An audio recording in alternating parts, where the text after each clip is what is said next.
Okay, ladies and gentlemen, good morning. I'm very happy to welcome you here at RANEPA at the second day of Gaidar Forum. My name is Fyodor Lukyanov, and I have a privilege to chair the first morning panel today, which is pretty different from what has been discussed at the forum yesterday, because yesterday's discussion was more about Russian economy and Russian situation. We heard a lot of not extremely encouraging, but at least very honest and frank assessments. Now we go to the international context, which nowadays is maybe even more important, or at least as important as the domestic situation. It's impossible to separate between what happens inside Russia or inside any other country nowadays from how the international environment is being shaped by multiple trends, multiple crisis processes. So I hope that we can bridge from yesterday's discussion to today's more internationalized day of Gaidar Forum. The working language is English, but those who need, we have devices for translation outside this room. We still wait for one participant. Here, please. Great. So, the topic as formulated in the program is about great powers and great challenges.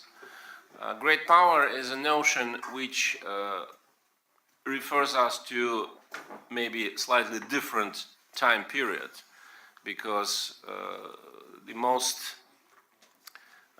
common use of this notion is connected to maybe 19th century. Recently, last year, some people celebrated 200 years of Vienna Congress, when the contemporary notion of great powers was born, and which marked an attempt, partly a successful attempt, to create a functioning international system to tackle challenges and to stabilize, to restore balance between interests of big countries in 19th century Europe. Of course, it's very unlikely to expect that the experience of Vienna Congress and the period of Napoleonic Wars could be applied today. At the same time, when we read different comments about international system in 21st century, there are various parallels, including not even 90th but 70th century. Some people argue that this shape of international system as it is now is rather resembling maybe 30 years war in 70th century, with the chaos and competition among all actors, and not all of those actors are states. They are non-governmental, non-state entities, which sometimes play even bigger role than great powers. I hope that we can discuss a relationship between those countries who can be counted to the great power status nowadays. But I asked all panelists, distinguished panelists, also to address a more conceptual issue. What does it mean to be great power in the 21st century? Because on the one hand, we see that those countries exist, but it's much more complicated to identify, because the previous criteria, which was mostly military might, is certainly not sufficient nowadays. So I hope that we will have very fruitful discussion. We have a great panel, people with different experience, and also we have some very prominent people in the room. I hope that they will participate in the discussion after initial statements. So without further ado, I will go to panelists, and first give floor to Andrei Kortunov, who is Director General of Russian International Affairs Council, the leading Russian NGO and think tank in the field of international relations. 10 minutes, please. Well, thank you, Fyodor. Actually, I'm privileged to be the first to open this discussion, and of course I'm grateful to the organizers of this event for inviting me. I think that the Gaidai Forum has become really a very important and very visible place to discuss not just Russia's problems, but also the problems of the contemporary world. And following the guidelines of our chair, I'd like to share some of my views on great powers and what it really means, not just in the 21st century, but in the nearest future, because we all know that we have a bumpy road ahead of us, and the currency of power today and tomorrow might be quite different from what it was 10 years ago or what it will be 20 years from now. Since we are here at the Gaidar Forum and the overall priorities of the forum are economic, let me try to compare foreign policy to investment strategy. If you compare a country to investor, a country has certain assets, which might be its territory, its population, the level of education and science. It also might involve the quality of its leadership, the quality of its diplomacy, and these assets can be invested into something. The way how you invest your assets defines the efficiency of your policy, defines the place that you have in the world, and defines your national future. If you're an investor, if you're a large investor, and we're talking about big powers, what would you like to do with your investments? As a rule, investors would like to diversify their portfolio, just to reduce risks and to make sure that no matter what happens, they would be in a position to make the full use of the money that they have invested. Second, investors are likely to be concerned about the liquidity of their investments. They don't want to freeze their investments into some assets that they cannot sell later.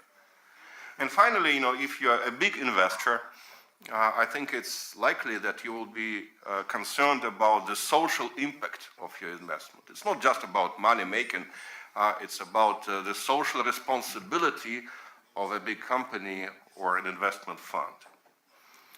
So if you apply this pattern to foreign policy, I think the picture becomes quite interesting. On the one hand, definitely countries, big powers, are trying to use as many instruments of foreign policy as they have at their disposal. And if you look at Russia from this viewpoint, I think that we have to recognize that the level of diversification of our foreign policy assets is limited. Russia can definitely rely on its military power, specifically, but not exclusively on the nuclear arsenal. It's a major factor in the foreign policy and in the Russian influence on the outside world. Russia has natural resources, commodities, and these commodities can be used as an instrument of foreign policy, though sometimes these resources might be grossly inflated, as we saw lately. And finally, Russia has its own position in the hierarchy of international institutions, and above all, Russia is a permanent member of the United Nations Security Council. Therefore, it can make use of its privileged position in the system of the current international relations. But beyond that, unfortunately, we don't have a really diversified portfolio of instruments and assets that we can use in our foreign policy. The Russian soft power, I think, potentially is significant, but right now it is not properly used for a number of reasons. The Russian influence on the international financial system is negligible, and even if you take resources, Russia is definitely not a deal maker, but rather a deal taker. It cannot exercise the same influence on the price on oil as some Gulf states can do. So I think that there is an issue with diversification of the Russian foreign policy portfolio, though the current composition of the portfolio still allows Russia to remain a great power. The second, liquidity. And I think that this is a problem for many great powers. The United States might invest billions of dollars into military operations and post-military reconstruction of Iraq or Afghanistan, but basically the results that the United States has are really different from what it was anticipated from the very beginning. So you might invest, but you might have a problem with liquidity. I think that Russia also has a problem, but in certain areas, the currency of power that Russia uses allows the country to be more flexible on certain issues. Look at the operation in Syria, for example. Very little investment in terms of blood and treasure, at the same time, very significant results, at least for the time being. And finally, the social impact. I think that we should probably pay more attention than we usually do to the issue of global commons. If you're a great power, it means that you should care about global commons, that you cannot limit yourself to narrowly defined national interests, but should do something on top of that. It might involve your engagement in dealing with issues of global security, non-proliferation, fight against terrorism. You might play a role in fixing international public law. You might be active in reforming the system of international institutions. So you should do something beyond your immediate interests and beyond your immediate needs. Sometimes maybe even to the detriment of your immediate interests, because if you reform the United Nations, all the permanent members of the Security Councils are likely to lose rather than to gain, because they will have to share their exclusive positions with newcomers. And I think that Russia can play a role in providing for global commons, though today it is not as evident as it was, let's say, 10 years ago. And there is a danger for Russia as well as for other countries that claim to be great powers to slide into defending the immediate national interests to the detriment of global commons. However, having said that, I think that when we talk about the investment strategy depends largely on the external environment. It's one thing to invest when markets are stable, when you can make long-term decisions, when you do not anticipate any volatilities along the way, and it's quite different to make investments in the times of crisis. So, for example, I think that some of the assets that might be very important when you have to address a stable situation become less important when you have to confront a crisis situation. And for Russia, I think the chance and the opportunity is that in times of crisis, the structure of its investment portfolio makes Russia bigger than it should be in a different situation. So if we look into into 2016, if we look into this year, I think the odds are that the status of Russia in the global policy will be higher than its objective place in the global economy, in the global finance, in the global energy market. So to some extent, Russia, as well as other countries, will have to adjust its investment portfolio to the specific situation of the current economic, financial, political, and security crisis that we face. I think this is something that will define the relationship between Russia and the United States, Russia and China. But since I was asked to speak first and foremost about the relations between Russia and the United States, and I understand that my time is running out, and also, you know, we have people here who are much more knowledgeable about this subject than I am, and I feel really uncomfortable talking about these subjects in the presence of Sergei Ryabkov in particular. But let me just express my hope, which is very subjective and definitely unprofessional. My hope is that we hit the bottom in relations between Russia and the United States. And there is a recognition on both sides that we have to restore some level of cooperation. I think this is something that will define the pattern of the relationship over this year. We do not expect miracles. We understand that the United States has entered the election cycle and that Barack Obama cannot really invest too much into relations with Moscow. He doesn't have the political capital to spare. His plate is full. He has to deal with Asian issues, and of course the Iranian portfolio is still not finally closed. So it's not likely that any breakthroughs will happen. Nevertheless, I think that we can expect restoration of some of the contacts. We can probably expect more active discussions on regional issues, and we see some indications that the positions on Syria, on the new Middle East security system, are getting somewhat closer.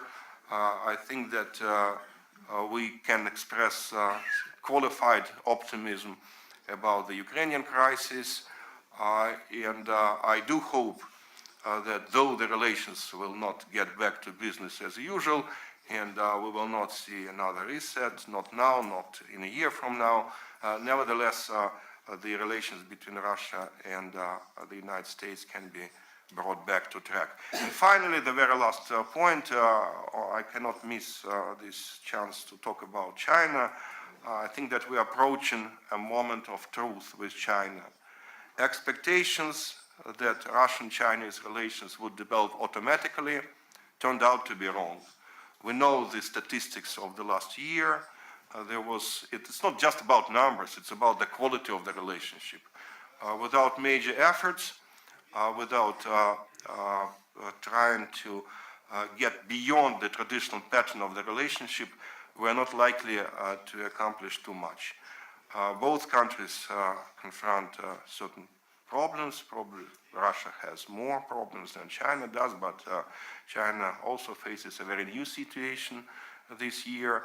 So I think that this year probably should be decisive in terms of identifying new sources of development for relations. And I would emphasize the quality rather than quantity. I think really we need to go beyond this energy-based trade. We have to go beyond this very primitive structure of our economic ties. We have to work much harder in terms of the humanitarian dimension of the Russian-Chinese relations. So the challenges are very serious. And I would venture to say that probably these challenges are no less important than the challenges that we confront in relations with the United States. So this is my introductory comment, and I'm sorry that I might have sounded trivial, but what I wanted to do was just to pave the way for the discussion with other participants. Thank you. Thank you very much, Andrei. You did not sound trivial at all, because I think this methodology to analyze international situation as a market and countries as investors is very promising. But of course, then we will face a lot of interesting debates. For example, maybe then I think that there is a well-known rule for investors: buy when everybody sells. So in this regard, maybe for Russia, it's very good time to enter the Middle East when everybody is trying to get rid of it. So we will see whether this investment was okay or not. And about social responsibility, you mentioned that it might be part of motivation of big companies, for sure. But when it comes to international politics, sometimes I feel that it would be better not to be that socially responsible and to intervene everywhere to bring peace and stability, as some countries did in previous years. Andrei Kortunov ended up with a short, very brief assessment about Russian-Chinese relationship. And of course, when we talk about great powers nowadays, we immediately arrive to China. The debate worldwide whether China already is a superpower which can challenge the United States or not. The Chinese approach is to flatly deny the whole discourse about China as a superpower or even a great power. So I'm very happy to welcome Professor Sun Jie from University Tsinghua. So, Professor, the floor is yours. Thank you very much, Mr. Chairman. Really a great honor to be here. I do have a natural affinity with Russian culture, although I study American politics and foreign policy. And I think these three superpowers, Russia, the United States, and China, I think these three countries have independent foreign policy, which has long-term impact on world politics. So the general question in my mind, I think we have to study whether the United States can change its views on China, on Russia. My general perception, I visited the United States 8 times last year, and I think still Americans are not dire to say one day the United States can become number 2 countries. And also the anti-Russian sentiments is quite high. And I spoke to a lot of statesperson, politicians in the States, so I don't see any immediate reset or change of the Russian-US relationship.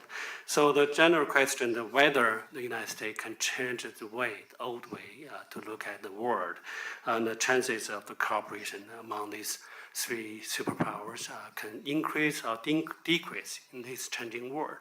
I think that these three countries poses three big puzzles, beauties and beasts at the same time.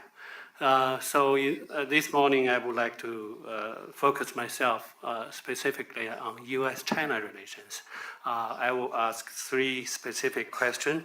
One is what's the current situation of the bilateral relationship? What's the new ideas, new efforts injected by Chinese government in this grant program called new type of major power relationship between the United States and China. Secondly, I will say something about how these 2 countries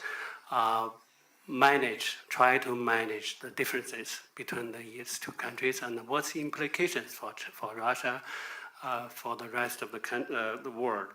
The third point I want to make is we try to summarize what lessons can be learned, lessons can be transferred. So now let me begin with my first point, the overview of the US-China relationship. I define it in 4 dimensions. Let me put it quickly. I use 4 measurements to see the bilateral relationship. First, I use the term, the broad context. You see these, every year we have 100 million people, Chinese people go abroad. 4.3 million people go back and forth between China and the United States. So every day you have 12,000 people, going over to the States. So you see the Chinese people not only buying toilets in Tokyo, Japan, but buying a fancy apartment, expensive apartment in Manhattan, in California. So right now I see the growing Chinese investment in the States, buying the pharmaceutical companies, buying this kind of factory. So I think the China time is still yet to come. These broad contacts not expressed in people-to-people exchange program, but also in some other social lives.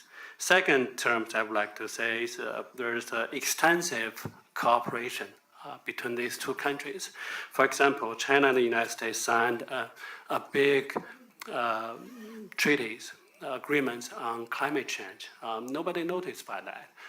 But over the last 2 decades, China and the United States not only work in this economic area, there's some ongoing programs called BIT, Bilateral Investment Agreements. Hopefully we can get a deal this year. That means a lot to Chinese because I'll compare that to Chinese joining of WTO. So not only China and the United States work on economic areas, but also on some other hot issues in the world. For example, the Southern Sudan issues. For example, Syria talk. So the American proposed G2 concept, but Chinese says let's say the C2, the cooperation and the coordination. So the C2 concept is very important. The third dimension is what I call substantial competition between these two countries. For example, the Huawei is really competing with iPhone, in the third world. We see a lot of competitions between these two countries, investment in Latin America, some other military competitions as well. And the last dimension, the fourth dimension, what I call the limited confrontations, all right, on South China Sea, on the Diaoyu Sankaku Island, some other areas. China and the United States trying to win the heart and mind in Asian countries. This is the fourth dimension. What I define the current relationship. Please advise there's no zero-sum games right now because all these things happen at the same time. I'm not saying you focus on one dimensions, emphasize broad contact, you forget the limited confrontation. For example, on South China Sea, if you read Russian media, read American media, you see the American reconnaissance activities in South China never stop. But at the same time, the two militaries actually signed 2 memos, and the Chinese military ships actually visiting the American port. At the same time, when we have a crisis on South China Sea. So this is a cybersecurity issue. Another example, we argued over Snowden, over some other issues, freedom of expression. The Americans criticize Russia, criticize China. But well, we do send the very high-level delegation to the States. We do have work out a deal, agreements with the United States last month on cybersecurity agreement issues. So what we probably, I think, the lessons we learned from this point is we learned from Cuban Missile Crisis, from Russian-American relationship. We're trying to avoid escalation of the crisis. So that's the current situation of the U.S.-China relation. Second point I want to make is how can these two countries have tried over the last year, over the last 5 years actually, trying to turn some of these black clouds into rainbows. How these two countries trying to manage the differences, as I mentioned, in these areas in South China Sea and cybersecurity issues. I think I have a very long list, but I only point out a couple of them. I think Americans' complaints on this bilateral relationship first related to Chinese way of governing of the For example, the American criticized human rights things in China. China passed national security law. China passed working on some of the regulations on trying to set up limits, manage the foreign NGOs. The United States complained a lot. So this is the first complaints come from the internal domestic management of Chinese affairs. So I think to a lot of Chinese, this is related to the remind them of the concept soft containment. The United States never accept. There is, I don't want to call it Chinese model, but I call it a Chinese alternative, a way of doing business, a way of going abroad, a way of handling the foreign affairs in the world. Second complaints, as I said, foreign policy and strategic issues not only include the South China Sea, but also get more involved with Russia, China-Russian relationship. I think our president, President Xi, had also his shows. He likes President Putin very much, and that's make the United States more nervous. If these two superpowers can work together, that means a lot to the United States. And also related to the regional security framework, whether China can get along with Japan, these kind of things. A lot of complaints, a lot of different area, challenging area in the foreign policy issues. And the third complaints, I think, come from it's kind of confused, not complaints. The Chinese government put forward a new one belt, one road, not a strategy, but an initiative. It's kind of a program. So to a lot of Americans, this is what China is trying to do is de-Americanize, right? Trying to get rid of the United States out of Asia, or trying to build up Chinese territories in some other Central Asia, working with some other developing countries. So I think this is some of the confusions to not only to American, but also maybe to Russian. It's really hard to understand the content of this OBOR initiative. Some other issues, for example, the strategic economic dialogue as shown. American company is more related to business activity, investment strategies. American companies, corporations always complain cannot enjoy equal status as a state-owned enterprise in China. All right, so it's a lot of complaints on IPR issues on these Chinese, hadn't opened up the market yet. For example, American movies cannot go to China. Only 1 year we import 20 American movies. So the American says, why cannot CNN broadcast in China? So this kind of complaints, more related to WTO duties, more related to the opening up of Chinese market, more related to economic and business issue. So then you have all these complaints. What lessons we can learn from this bilateral relationship? I think there is still a great chance for two countries can work together because the United States and China right now are focusing on domestic politics. So you opened up a window for these two countries work together on foreign policy issues. If the two countries can cut down military expenses, for example, you can save trillions of dollars spending on the infrastructure, on the school system, education, healthcare, a lot of other things. So this is, I think the lessons we learned is you need to focus on domestic economic developments, domestic politics, make yourself not only becoming a stronger power, but also become a benign superpower.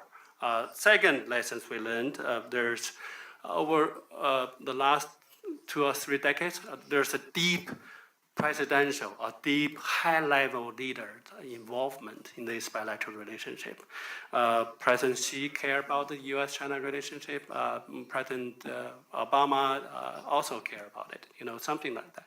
Obama doesn't have a friends in Congress, doesn't have a friends in Washington, right? So I think at least through the series of summit, he showed his care about U.S.-China relationship. Another lesson we learned: no single issue should hold up the relationship. As the United States always sells arms to Taiwan, so, but at the same time, China demonstrated protest, but at the same time, the two military didn't stop the exchange program. So let me conclude. I think for the better relationship, further to improve the bilateral relationship in the future, we need great vision from both countries. We need great leaders. For example, in 1978, when Mr. Deng Xiaoping was asked by a lot of Chinese people why you want to establish diplomatic relationship with the United States. Remember that was 78. China just finished the Cultural Revolution. Deng Xiaoping said, those countries who follow the United States get rich. Simple targets, and getting rich is glorious. In 1989, China was sanctioned by the United States, and Deng Xiaoping said, we have to fix the relationship. So China will continue to open door, continue to trying to improve the relationship with the United States. So over the last 3 decades, China was, to a lot of Chinese general public, China was bullied by the United States. But however, you see the growth of Chinese economy, you see the change of the country. So I think live with the United States is very important. Opening up to the Western world is also very important. So I think that's the lesson maybe I would like to share with our Russian colleague. Thank you very much. Thank you very much, Professor Sun. This lesson certainly should be learned by Russian colleagues and many others, because in the profoundly disbalanced world, it's maybe the correct approach to be at the beginning to be open, but then we will see.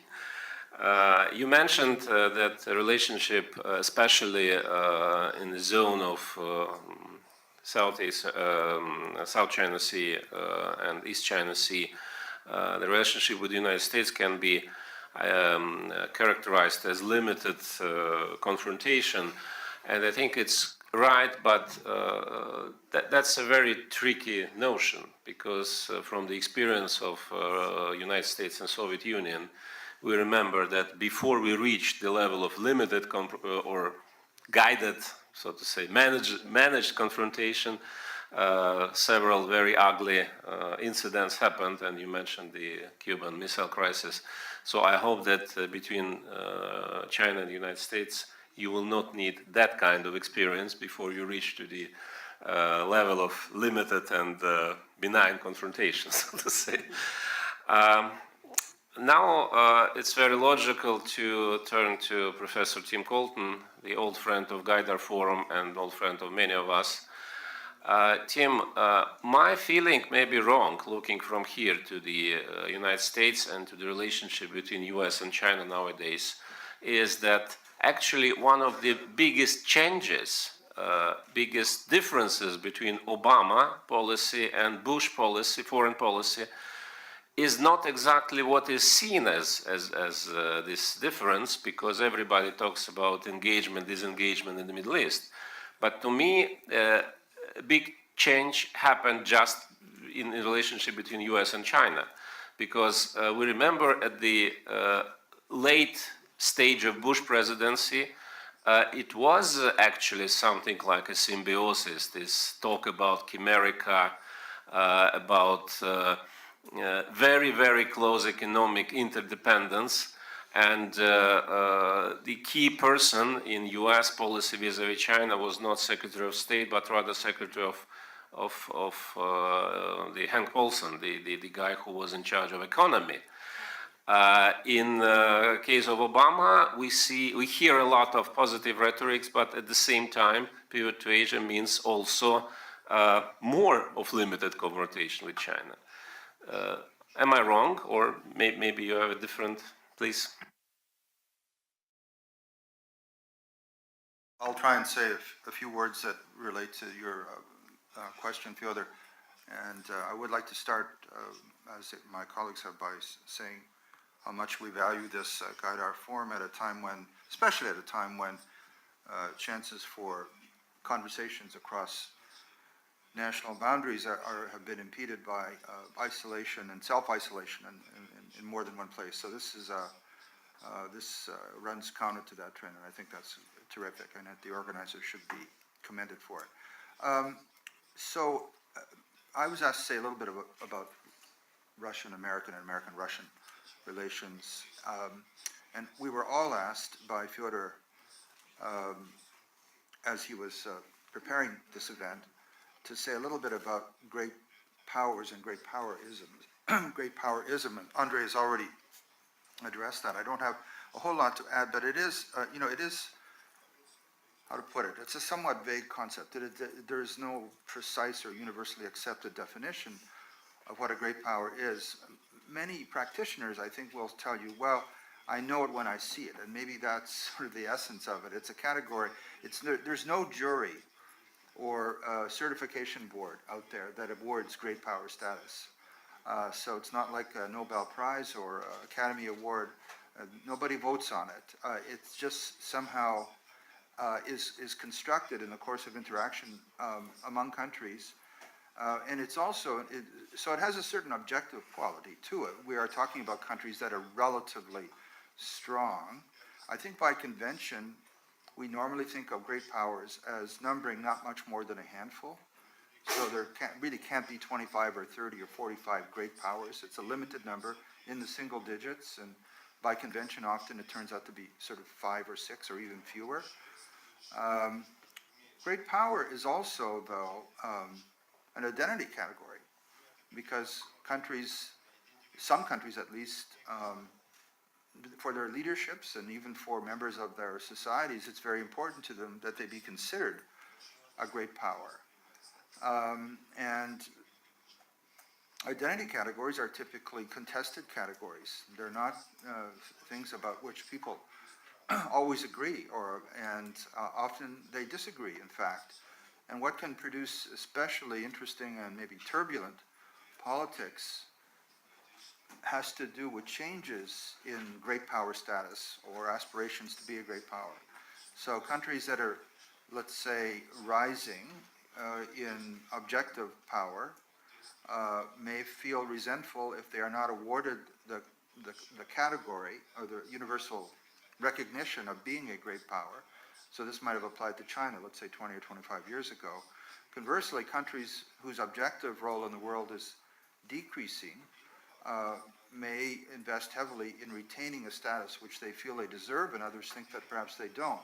So this was the case for Russia, perhaps, in the 1990s. We thought of the Soviet Union as a superpower, and all of a sudden, the questions were raised, is it even a great power? Or can we imagine a world system in which Russia is not one of the great powers? And we don't hear that talk anymore, but it was certainly with us for quite a while. Another thing to keep in mind is that, nothing is forever, I suppose. Our horizons in this forum are not 100 or 200 years out.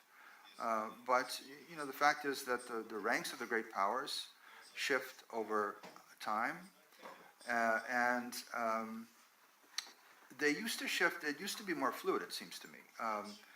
So in the 18th century, certainly in the 19th century, a European great power could lose a war, but it didn't lose its membership in the club of great powers, at least not necessarily. So think of France after 1815, Russia after losing the Crimean War, Austria, Hungary after German reunification.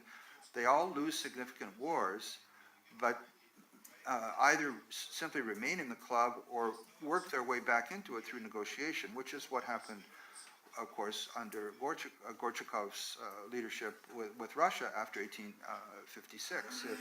It was able to get its Black Sea Fleet reinstated in 1871 and to more or less rejoin the club as an equal member. That was in the 19th century. In the 20th century, though, this was not necessarily the case often. In fact, it wasn't. So certainly the great powers of mid-century that lost World War II have become more or less permanently excluded from the great power club, at least as conventionally understood. Because losing a war in 1945 meant occupation, disarmament, demilitarization, ideological rectification, all of the things that happened to Germany and Japan, which disqualified them, perhaps not in perpetuity, but for a long time. And I would say even today, we do not normally think of Germany certainly as a great power. Even Japan, it's a stretch. Now, the greatness, I think, is implicit in some of the things that Andre said and that has already been mentioned, that it's not necessarily a black and white category. It's probably better to think of it as a continuum, but also as being multidimensional. So we're all familiar with the categories: security, soft power, economics, culture, and countries can be great in one dimension and not so great in another dimension. And this is a point that's often made about Russia. It's great militarily, but not so great economically, as Andre pointed out. So those are my thoughts about great powerness. I think by any reasonable standard, Russia is considered pretty well universally considered a great power. It would be an interesting little experiment here for all of us to draw up lists of the great powers. You think of the top 6 or 7 countries in the world in terms of economic output. That list includes Japan, which is normally would be excluded from this category because it does not have military capacity or strategic independence. Germany would also be excluded, so that's the 5th largest economy for the same reasons. So 2 of the top 5, 2 of the top 6 are out, which leaves, I guess, the list that I would use, which would include, obviously, the United States, China, Russia, India. Well, this is a matter of judgment. It's certainly moving in that direction, and it's got many of the attributes of a great power globally. It's not a permanent member of the Security Council. It wants that status. Russia supports that aspiration. And then perhaps France. That's also somewhat contested. It is a permanent member of the Security Council, but its star has faded considerably, and it's probably better thought of as in the category of former great powers. Let me say now a word more directly about Russian-American relations. I'll be very brief. I think Cynthia Roberts, my colleague and friend, will want to add a few things as well, although her remarks will largely be about other matters. So these relations, Andre said he hoped that they reached the bottom. I certainly hope so too. No guarantees perhaps, but it's starting to look that way. And certainly the deterioration that we discussed in this forum a year ago, which was in 2014, was very dramatic. Our relations reached probably the worst state they had been in since, I wouldn't say 1989, you'd probably have to go back to 1983, the shooting down of KAL and all of that. So it was a very grim situation, and it hasn't maybe improved radically, but the rate of deterioration has certainly slowed, and I think there is some evidence of stabilization. Certain forms of non-political cooperation have continued, maybe not completely undisturbed, but they are out there, and maybe we should learn lessons from them. For example, the 2 countries continue to cooperate in space exploration, and if it were up to the scientists involved, they would do so for the indefinite future. This is going to be a political issue in the U.S. at least in future, and in Russia for that matter. But it could well be that there are forces at work that are of a stabilizing nature that are outside of our usual field of view, and that maybe deserve some attention from us as analysts. The more obvious point, though, about this relationship is that 2016, the current year, is a year of political choice in the United States and to a limited extent in Russia. So this is, of course, an election year in both countries. In Russia, kind of, you're going to have a parliamentary election with very little suspense about the outcome in terms of number of votes, but we do remember, in 2011, only a few years ago, there was a parliamentary election where the issue turned out to be not so much the count and distribution of seats, but how the votes were counted. It seems like another world, but it was only 3 or 4 years ago when all of this happened. And I don't think it's accidental that Prime Minister Medvedev, and when he talks about United Russia, and its strategy for the fall emphasizes legitimacy. This has to be an election that is, seen as clean and all of that.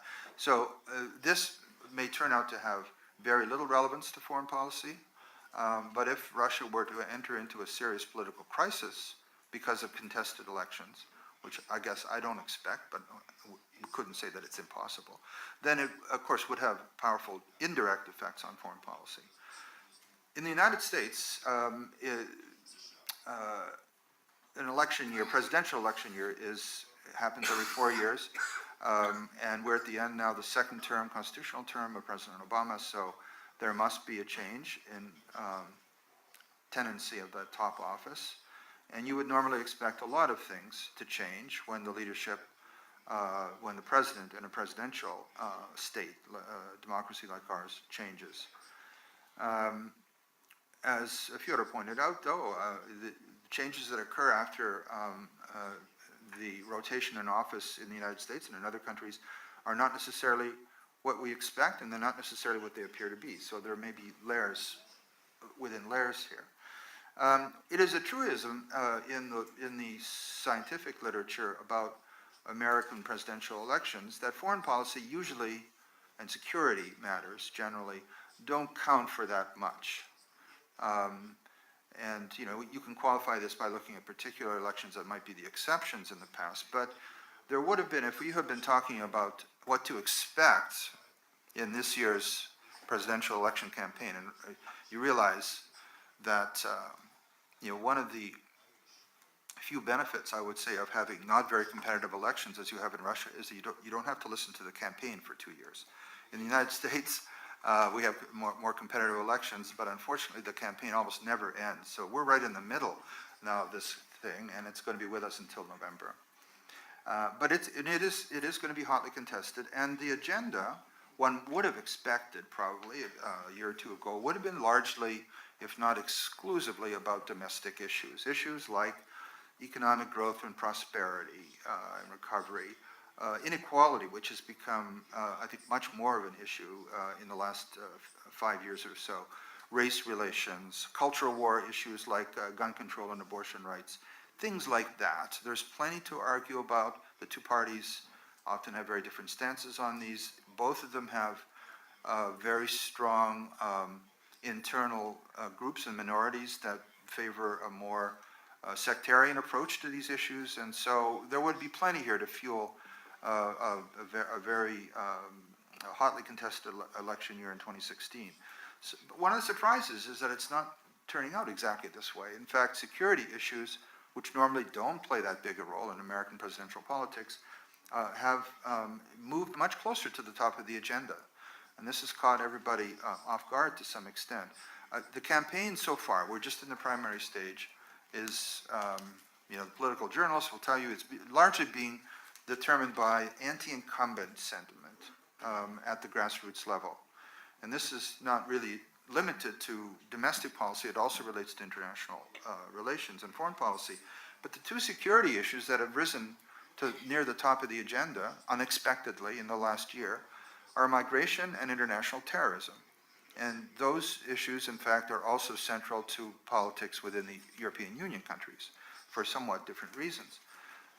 Donald Trump, the insurgent in the Republican Party, has made both of these issues signature issues for him, beginning with migration. He proposes to build a wall to separate the United States from Mexico, even though there's very little migration from Mexico to the United States anymore.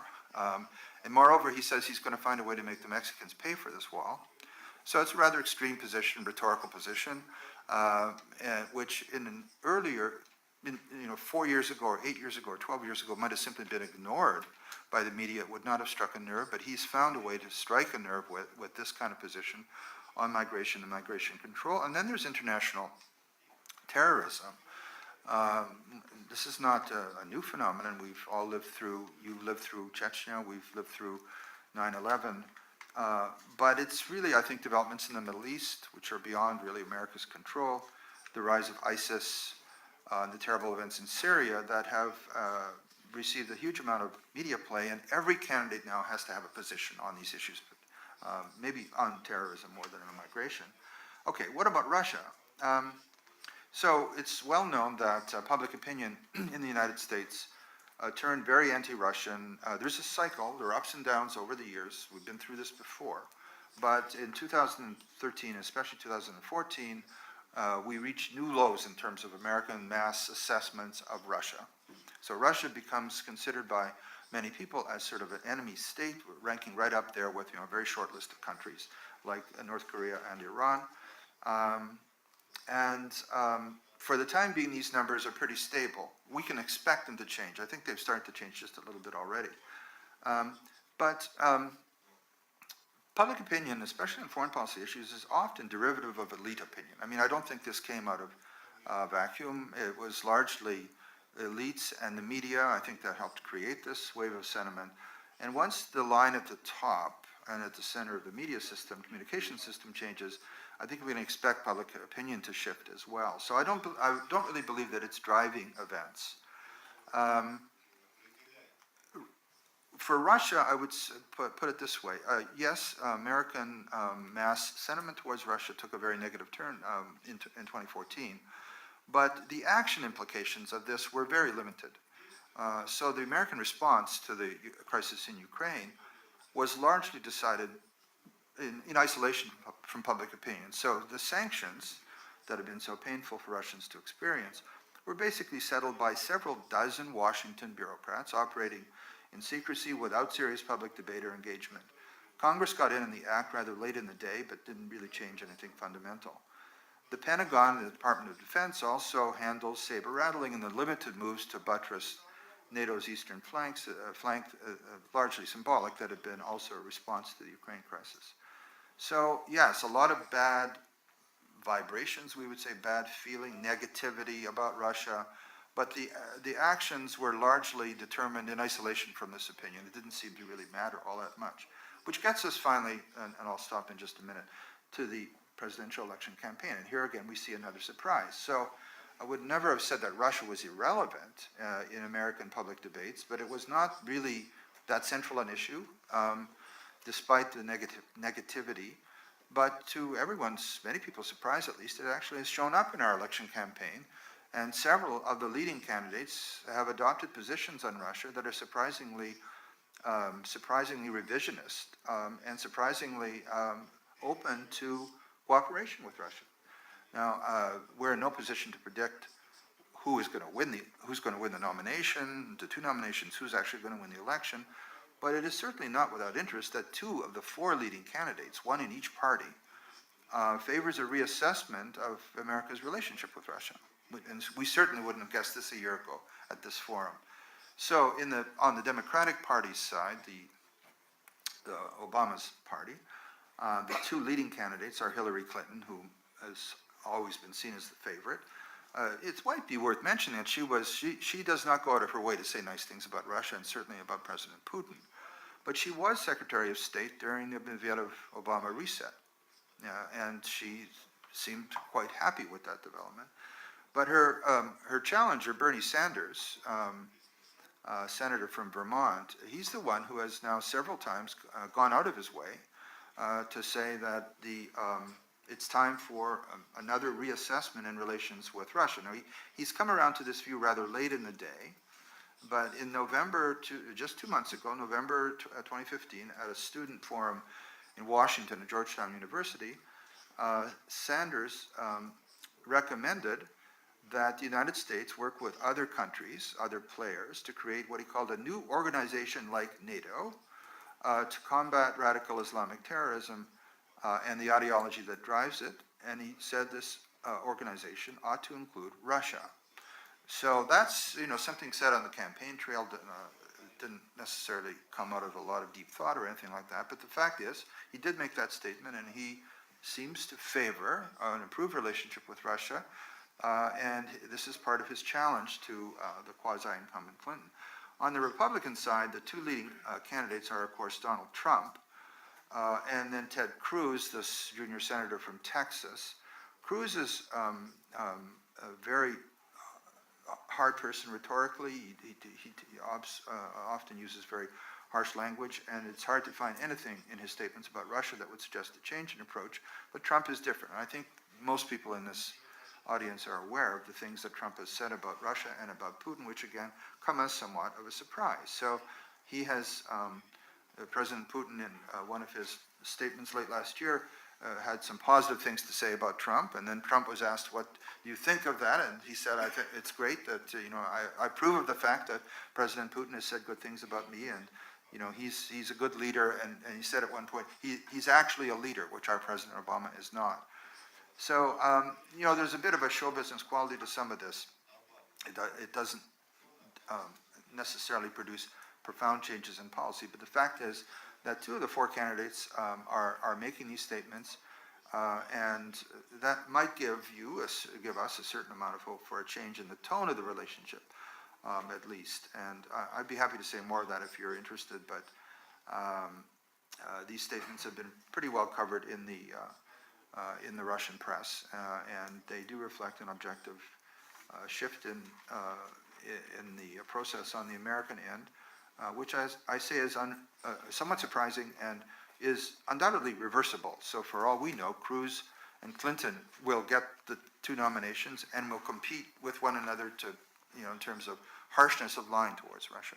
But we shall see. Within a few months we'll know, and this is something that bears close watching, I think, in your country, in Russia, as well as it does in ours. So I'll stop with that. Thank you, Tim, for this very interesting description. I think particularly our French friends would appreciate very much your list of great powers, because it's not each time France is included nowadays. And as for a presidential campaign, what I learned from your speech, we have to dream about Trump-Sanders competition. In general, I think it's very interesting and characteristic development in the United States, which is part of a very much general trend, which can be described as total disappointment of people in political elites and establishments. So Donald Trump is, of course, same phenomenon as many populist and right-wing parties in Europe. So Russia is not part of this trend yet, but this is, to me, only due to President Putin personally, who is a leader who is not seen still not seen by public as part of establishment. He has a very special status. If not him, I think the remaining part of Russian nomenclatura would be seen by people exactly in the way as Americans see and Europeans see their leaders. But maybe it means that in years to come we will arrive to the new world with a lot of very colorful leaders, which will be much more exciting but not necessarily more stable. Now I turn to slightly different dimension. Denis Shulakov, first vice president of Gazprom Bank, has a unique experience as a diplomat and foreign policy specialist in his previous life, and now one of business leaders both in Russia and internationally. So you certainly have something to add to our description. Please. Thank you very much, Fyodor, for this introduction. One step back. Before choosing the panel, I actually wanted to join the panel with Anatoly Chubais, and the organizers of the forum suggested that I should better fit into this environment.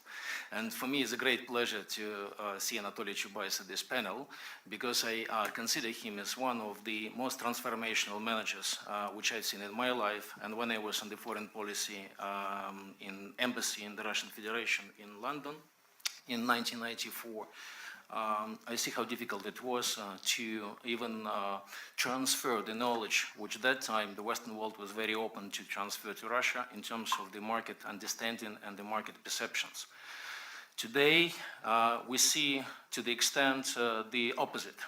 of what we wanted to see when we started all this exercise, because today we're challenging what is considered to be the great power when we did almost everything which we wanted to do in terms of localizing the concepts of the market economy in Russia. Fyodor, I coming back to your request to comment on what I consider is a great power today. Not to repeat what has been said, I can only add one stroke. For me, the criteria should be more complex, and it should definitely include the element of attractiveness.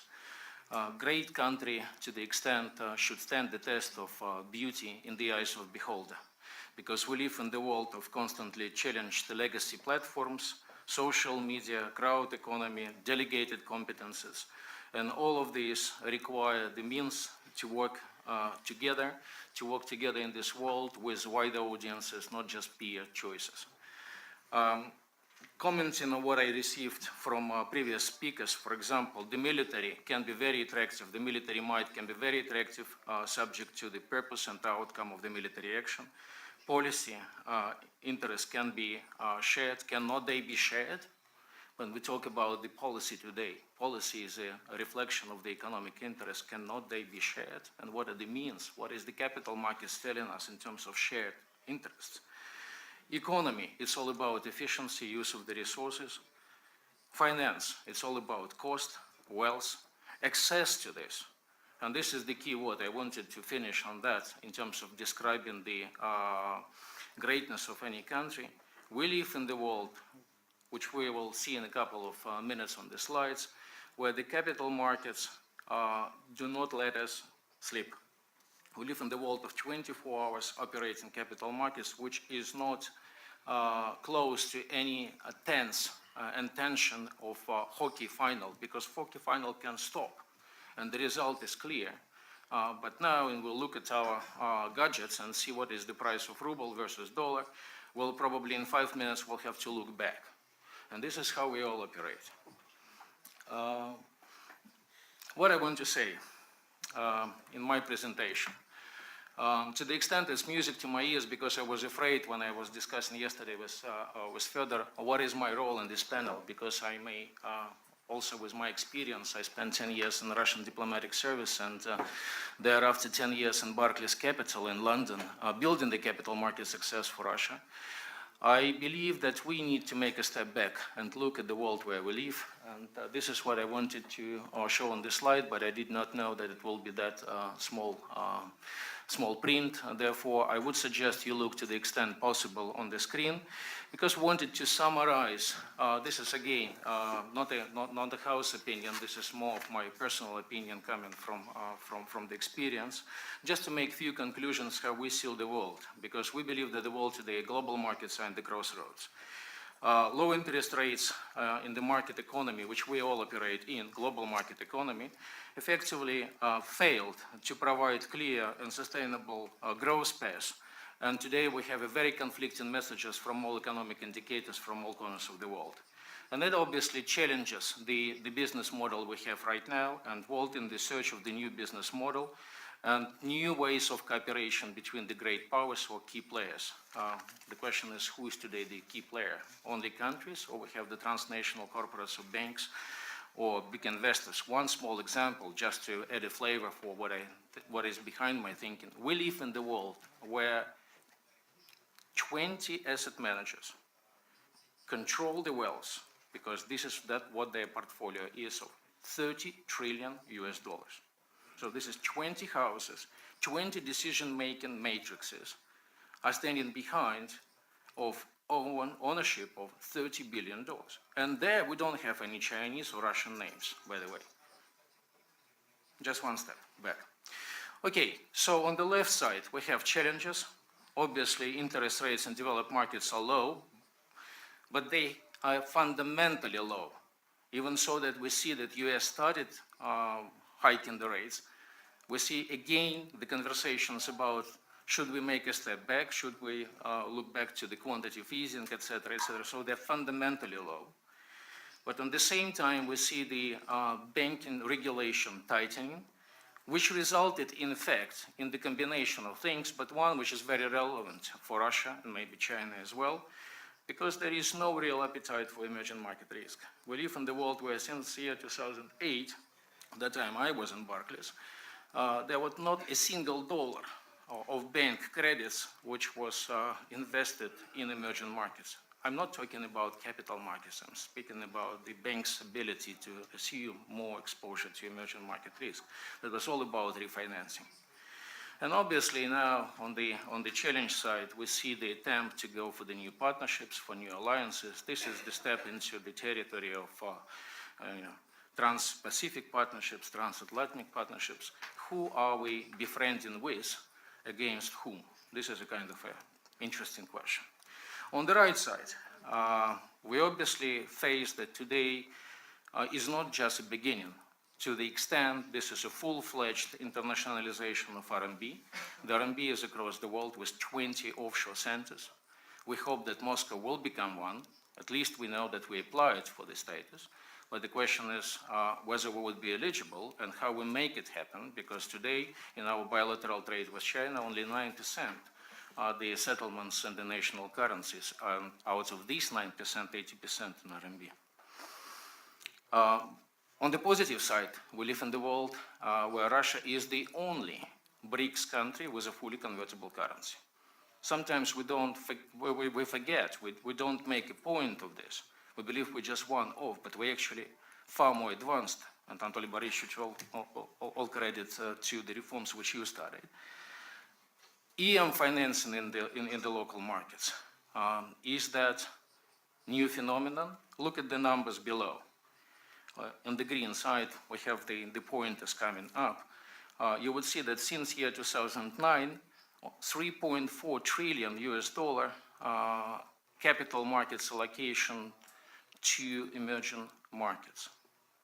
At the same time, 16.3 trillion were raised by emerging market economic participants and countries in their local markets. So almost 4 times more in the local markets than in the international. Is that a time for the emerging markets to start offering the opportunity for one to raise capital in the markets of the other? And this is the big question of the further direction of investment flows. This is the big question for the regulators to open up the market, and this is actually the direction at which, due to the sanctions, we start looking very, very carefully with some progress. And obviously, I mentioned the word sanctions. I hate using this word, but this is the new reality. I came to join Gazprom Bank 3 years ago in a making very judicious choice, willing to build and integrate Russia in the flow of international capital.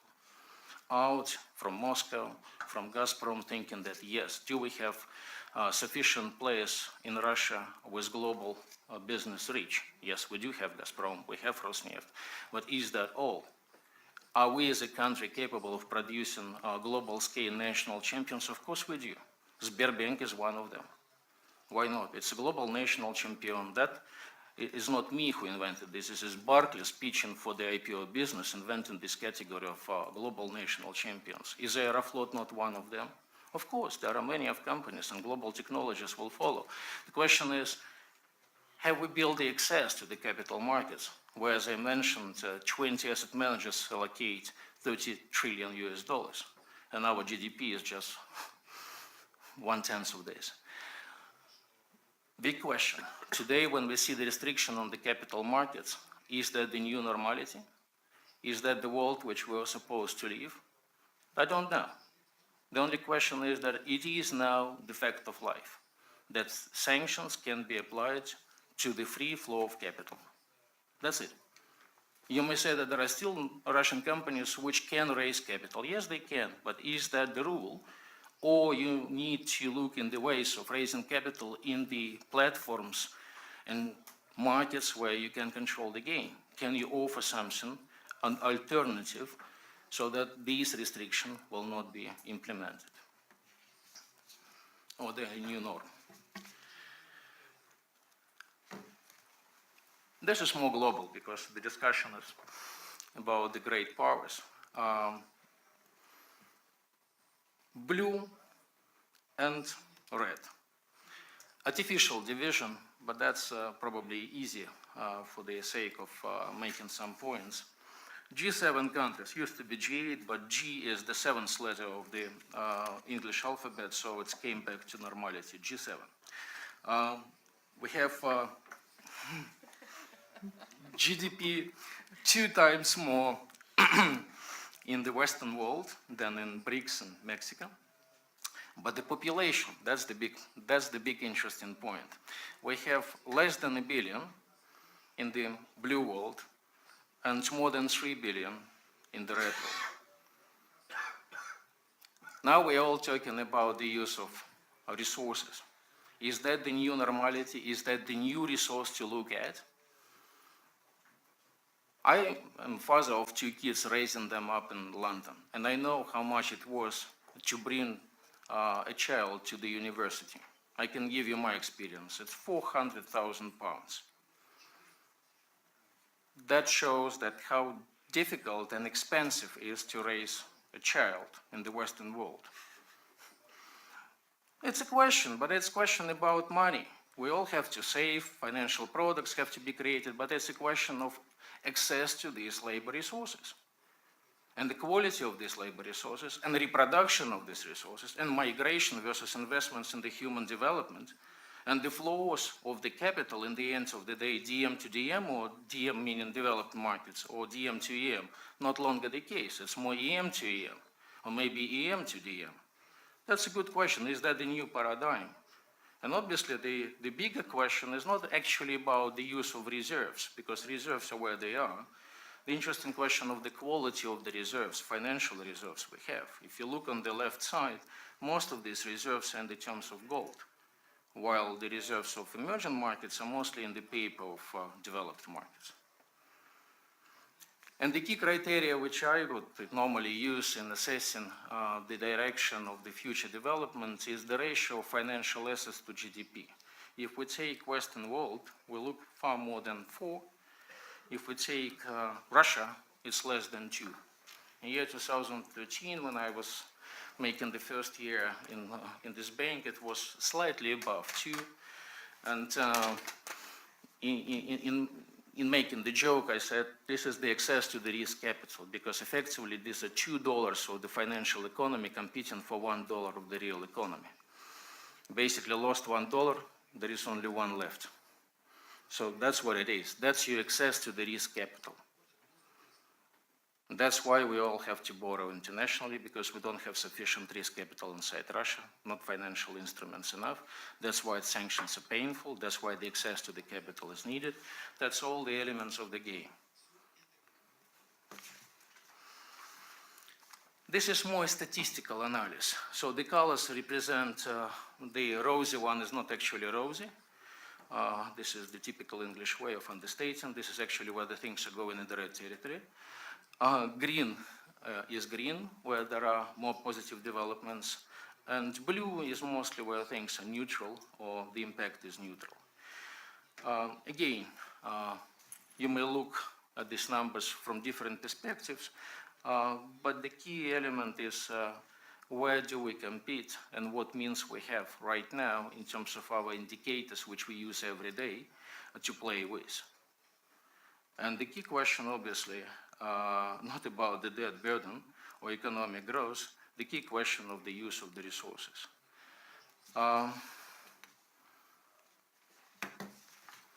This is the slide which may take 1 hour of conversation.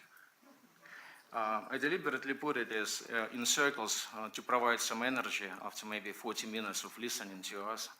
One needs energy, and psychologists say that circle contains the energy and provides it. But in reality, what is this slide about? This slide is to show the capital market platform of the world. That's where, for me, the great country should have an access to this uninterrupted, or should have a participation, fully fledged participation, or create the means and rules of this participation in this market. We're moving in there. There is a Russian saying, "Mal gosh da хорош." I hope that interpreters will translate it.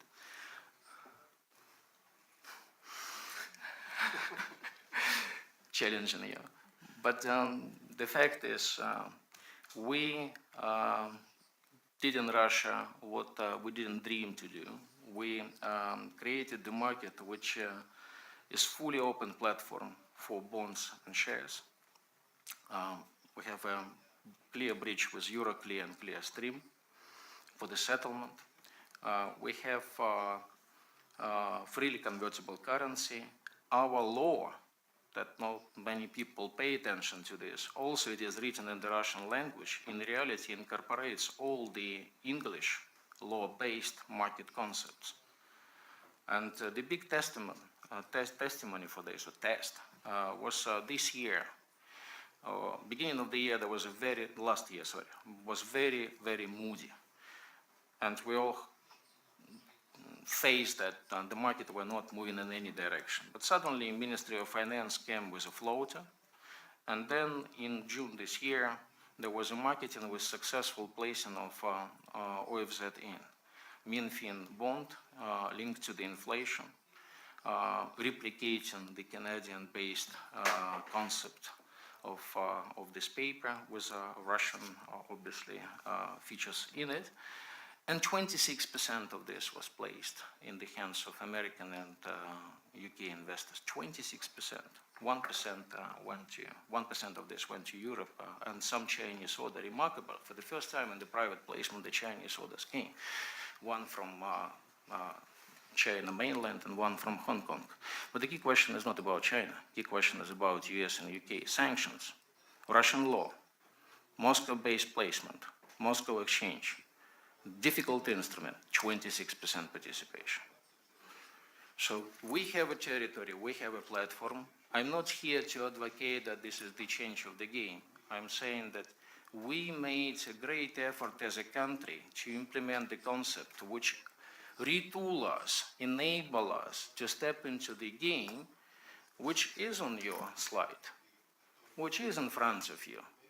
And so the greatest potential we now have is the potential between Russia and China. Okay, if US and UK continue with sanctions, be it. But with China, $400 billion contract with Gazprom. If we add multiplier of 2 times, it's 800 billion potential financing in one shape or another. It's financial assets in the industry. The whole our market is less than $330 billion today. Bond market. How much instruments, how many instruments can be created? And who will share the benefits? Russian and Chinese investors, maybe European and American if they want to jump the game. So the projects which we are creating, and these are all Russian companies participating in this, and you know what? For the last year, the Russian legislation and regulation enable this. We have now more than 20 multi-currency programs for the Russian corporates listed on, incorporated in Russia, with a view of potentially creating the instrument in RMB on Moscow Stock Exchange. And I'm sure some of you may have heard the statements of the Ministry of Finance that they're considering doing this issue on the Moscow Stock Exchange. Why not? If there are lion bonds in Singapore and RMB and Formosa bonds in Taiwan, so why not to create a bear bonds in Russia, denominated in RMB? It's a joke, but every joke has a part of a joke. I want to conclude on one observation. We obviously work for something. We would like the result of our work to be a proper reward. And the reward in financial markets is obviously seen in terms of your performance. And performance in the market is not just the tightening of the bond curve, it's capitalization. You see how low it is. But capitalization is a new dimension to the extent of its summary of acted upon opinions. Timothy, referring to what you just mentioned. It is a way to share economic rewards of using and exploiting resources owned by one country or economic agent of this country without physically grabbing a part of the asset. If you think about this, this is all about shared interest. and look at the potential of the Russian market. I'm not here to sell Russian market, I'm just here to state the obvious.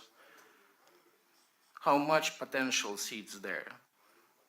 And in the world of the flat or close to zero rates in the Western world, the question is on the surface. So the question is where we go next.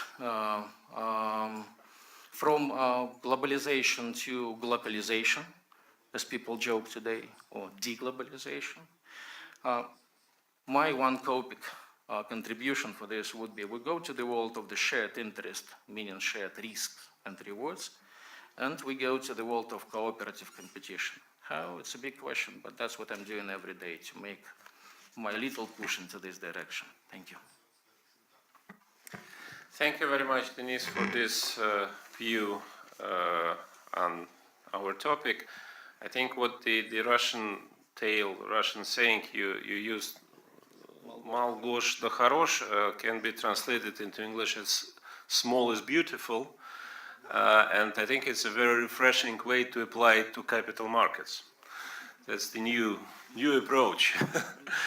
And I think you touched upon an extremely important issue which goes beyond our discussion today, but which certainly will be one of the main topics for years to come. The restrictions, sanctions, which seem to become a new normalcy, really. And maybe in this new world of new type of globalization, it's certainly not a deglobalization, but it's a changing globalization which will be much more fragmented and less centralized or not centralized at all. Mutual sanctions and restrictions seem to become a tool how to readjust relationship between big entities. So I think it's an extremely interesting topic both for scholars and for practitioners.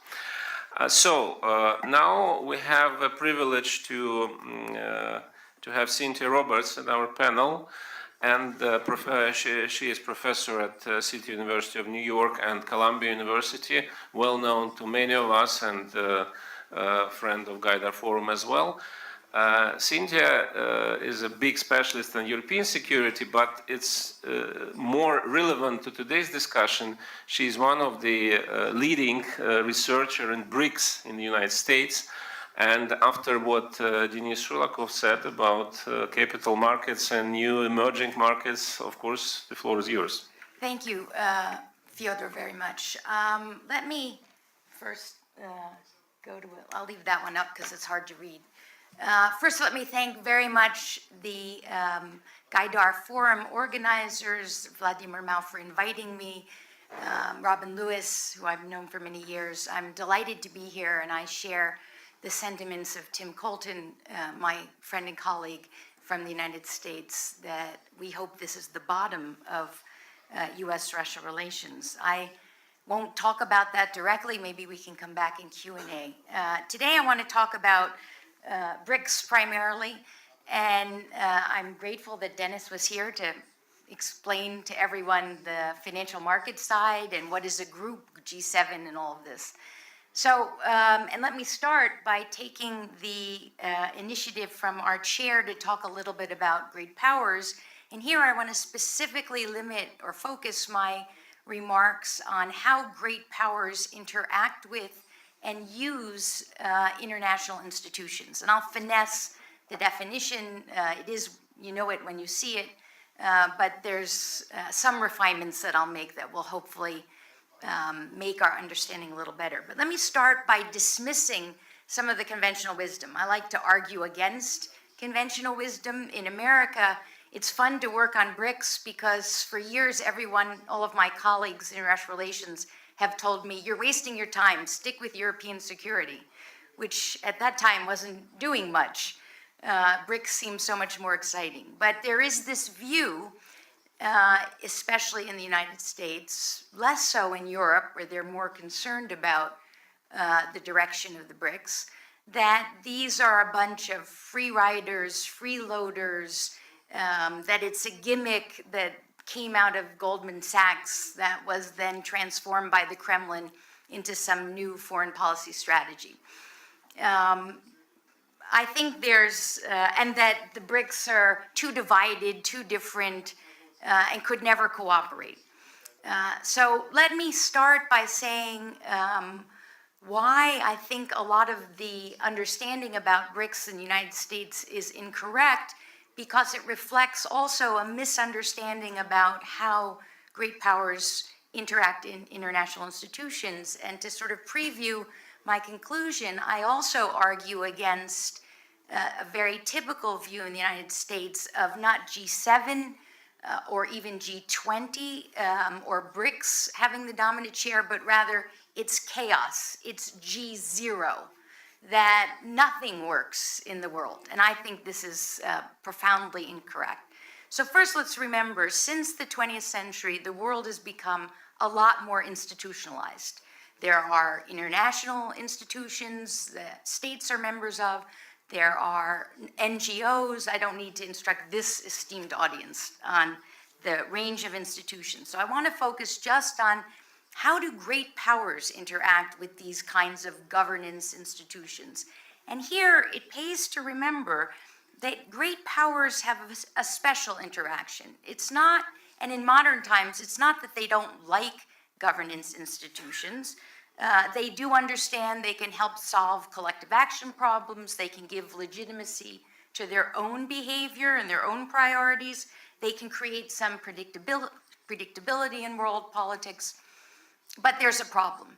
Great powers are special, and they have what we call in social science a commitment problem with institutions. They're willing to commit to the rules of the game of international institutions only, there's always the adnaka, only if they can have, in addition to these formal rules, informal rules and special privileges that allow them to bypass or go around or even violate, let's say, these rules when their interests are especially compelling. So not every day of the week, but in those particular cases.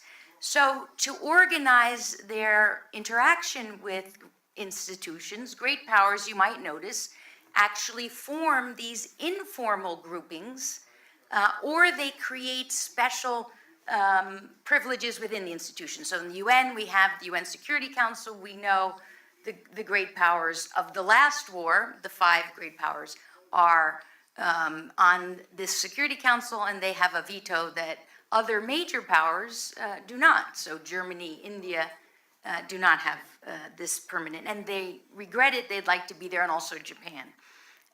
So that's one way to create those privileges. In the economic, monetary, financial sphere that the BRICS primarily focuses on, what we see is, I think, quite interesting, but also predictable. In addition to the G7, which is the grouping of what was the major powers led by the United States, as you might call a dominant power or hegemon, and also US allies, to try and informally write the rules of interaction in institutions that got created at Bretton Woods in 1944. Then, of course, the GATT, the International Monetary Fund, and the World Bank, that these institutions didn't work so effectively initially, but also, again, there's this commitment problem, and they wanted to write, especially the United States, write the rules and make sure they had these informal, behind the scenes, behind closed doors privileges to coordinate agendas, to set the agenda. This is the way great powers interact with international institutions. So what happens? The world changes slowly, and what we see, thanks to Dennis's slides, I don't have to put mine up on this, we've seen a major change in power, economic power, thanks mostly to China, but not just China. The top 10 world economies include Russia, which has recovered from the Soviet collapse. It's definitely struggling today. I'll come back to that question. But in the top 10, we see all of the BRICS in the top 10 world economies. And that means others have had to come out. And this reflects not the United States, which is not in decline, but rather it reflects principally Europe and to some extent Japan. And we should expect going to 2020 to 2030, it's hard to predict, especially about the future, but one can see that these countries and other emerging market economies, not just the BRICS, of course. So if you study international relations, it would be natural to expect that these rising economies, especially China, but China likes to kind of shield its rise and not provoke the United States, not signal that it wants to have problems. It wants to develop economically, not fight wars, not get into problems, despite the fact it's now standing tall as a co-equal major power. It's convenient to form your own informal group, like the BRICS, to try and achieve exactly what the G7 does. So I see a rather very similar relationship. It's not a group, though, and this is the misunderstanding, I think, in a lot of the United States, that is attempting to overthrow the regime. And this is the misconception. This is a group, and all of the members in it, and they are very different, some democracies, non-democracies, different economic structures, but this is a group that wants to get their interests heard.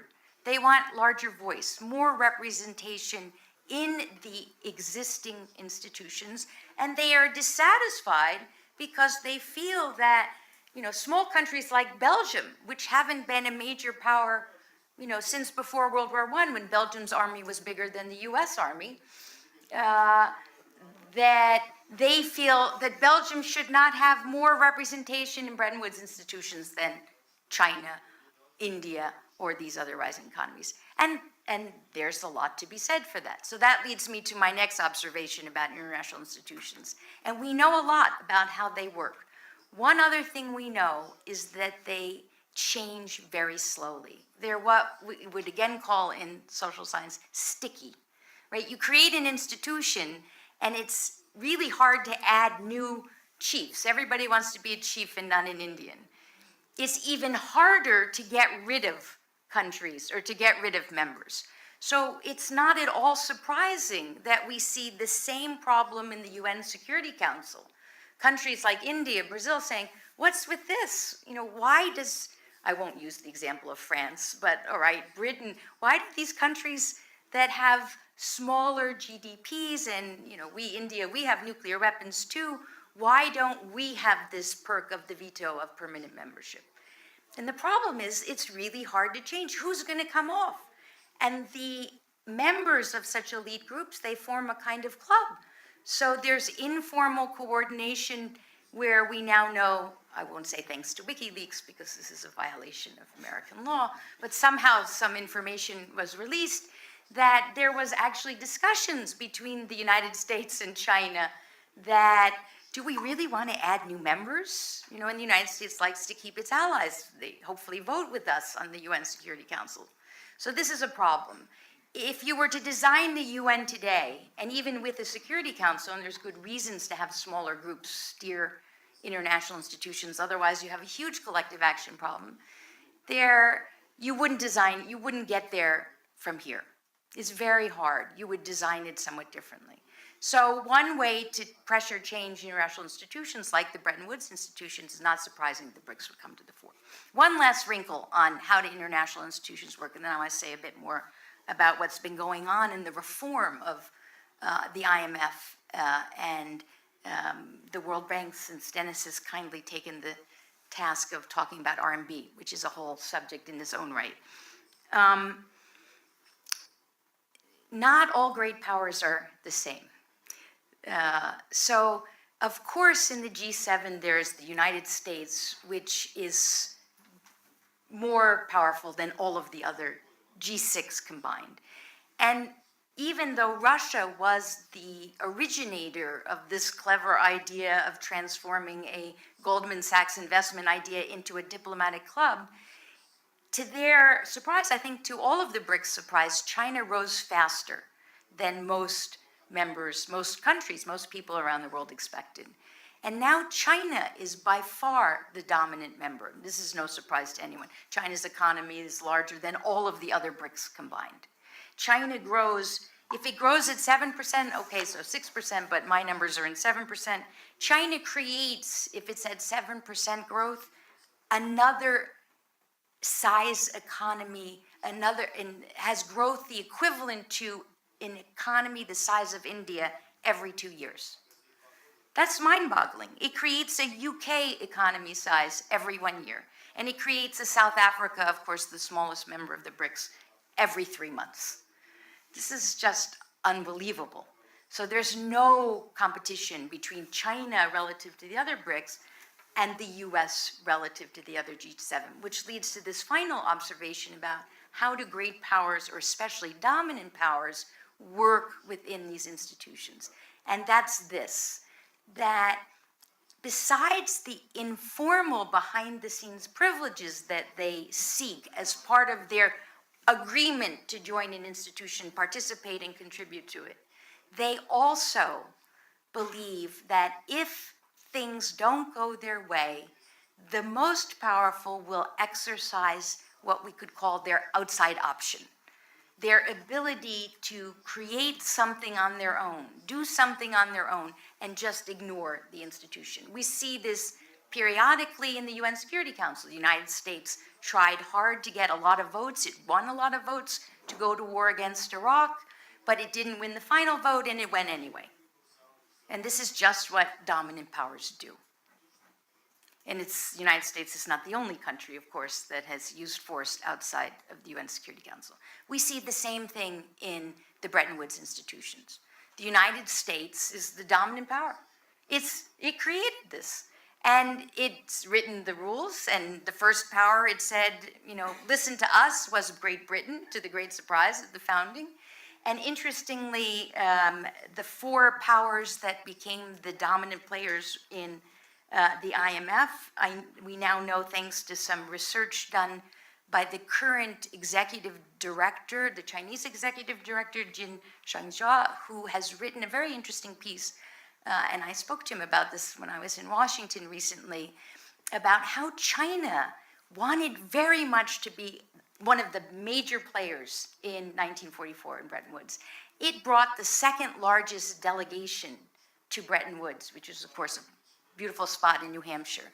It brought a huge technical group, and it pushed very hard to get one of the top allocations in voting rights.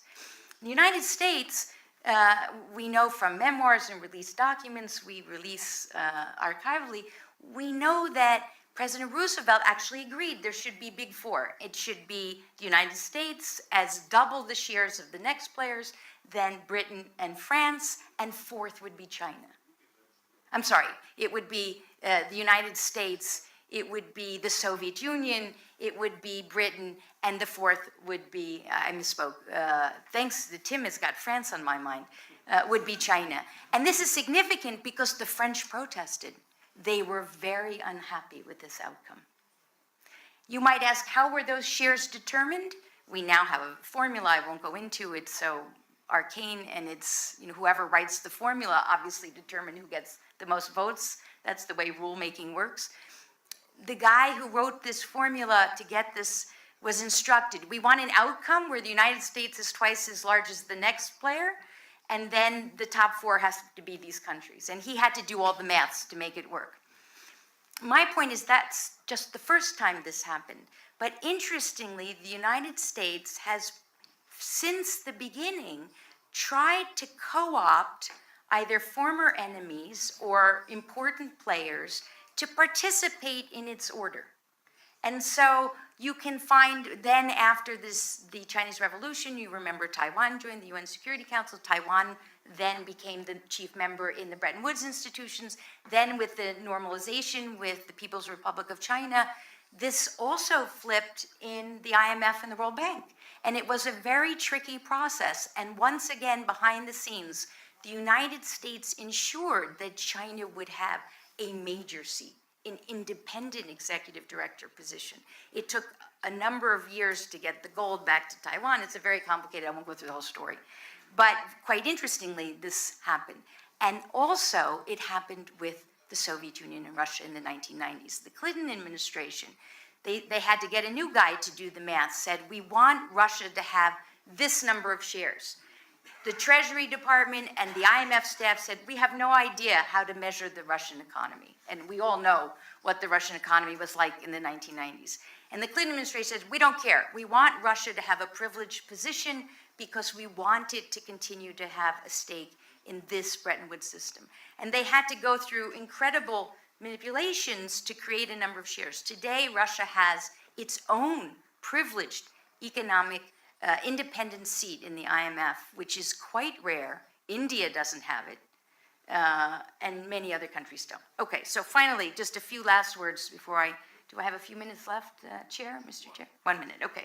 So the BRICS were frustrated because the reforms have been especially so recently, the last 5 years. And you can see, I realize the charts are a little hard to view.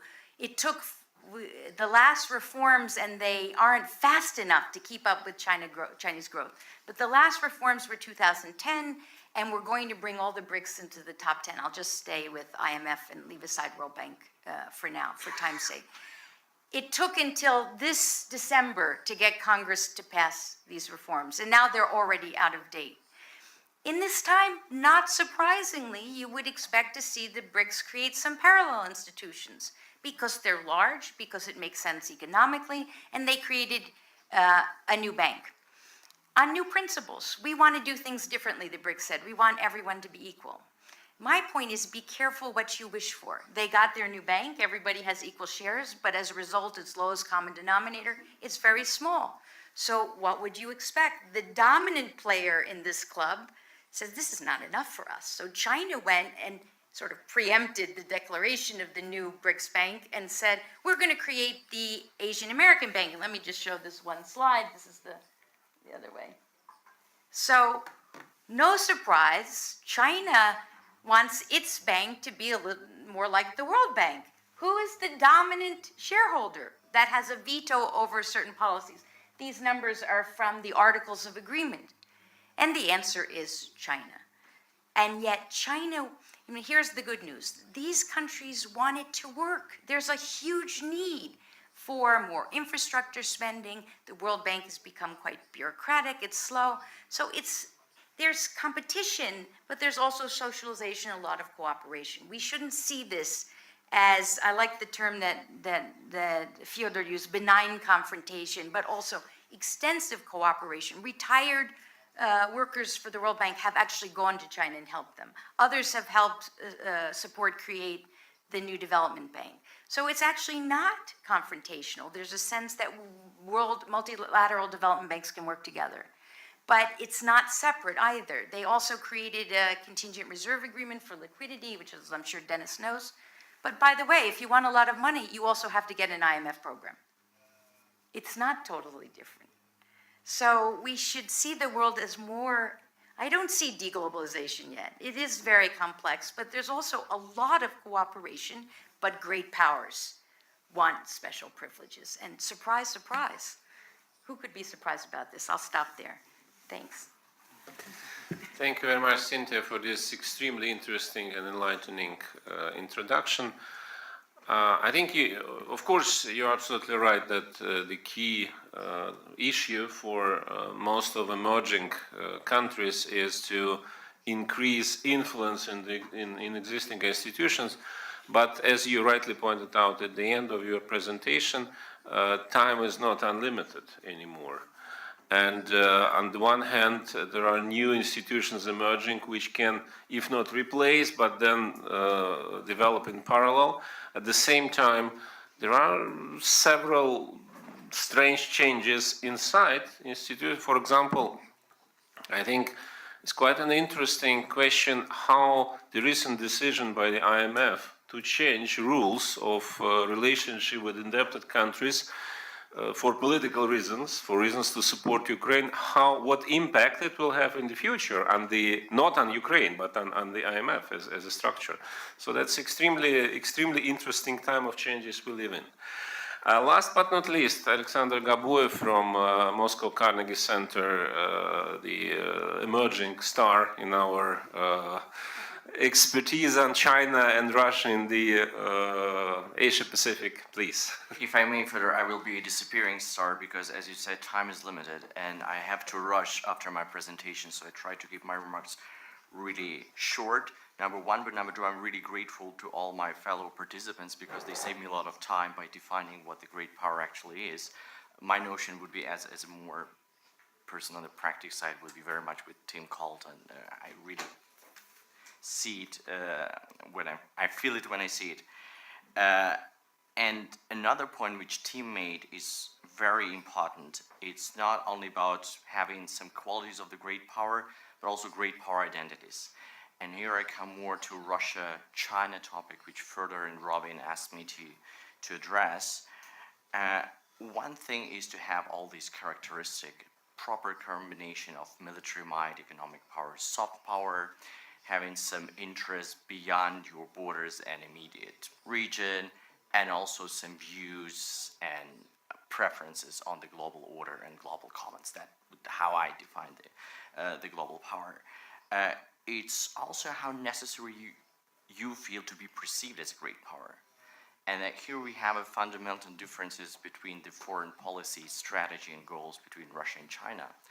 The key Russian question in foreign policy is not the internal Russian question, кто виноват и что делать, who is to blame and what to do. It is the Russian question, ты меня уважаешь, do you respect me? So being a great power is one of the key goals of the foreign policy per se. Whereas China's foreign policy follows very much Alexander Gorshakov's definition. It is one of the tools to secure your domestic agenda. China's domestic agenda is very clear. It's the survival of the party state for economic development.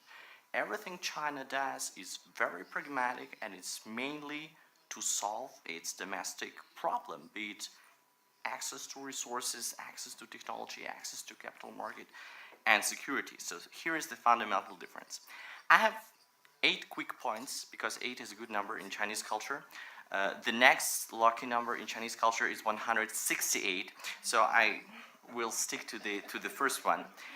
The first quick point is there is a certain asymmetry in the relationship, and it's not the asymmetry about who is the big brother. I tried to count how many times the Russian officials and scholars, for example, by the wonderful conference REACT organized on Russia-China last year, said that we're not a junior partner. Oh, China is not a big brother. People said that so many times that you feel that really worries them. I think that's a very Russian mindset that you should address these questions. And Russia said, we're the elder sister, right? This is one of the most creative definitions I've ever heard. So China should be protective and respectful. I think this is entirely misguided problem setting from practitioners' point of view. If China would be thinking in 1978, oh, but we couldn't have an equal relationship with the United States. Oh, it's so big. Oh, it's so powerful. They want to respect us. They wouldn't get to the place where they are. Deng Xiaoping was pretty pragmatic. Go through the river, touching the stone. To get rich is glorious. Countries which are friends with the United States get rich. That's it. So this is entirely different mindset. But the asymmetry is there.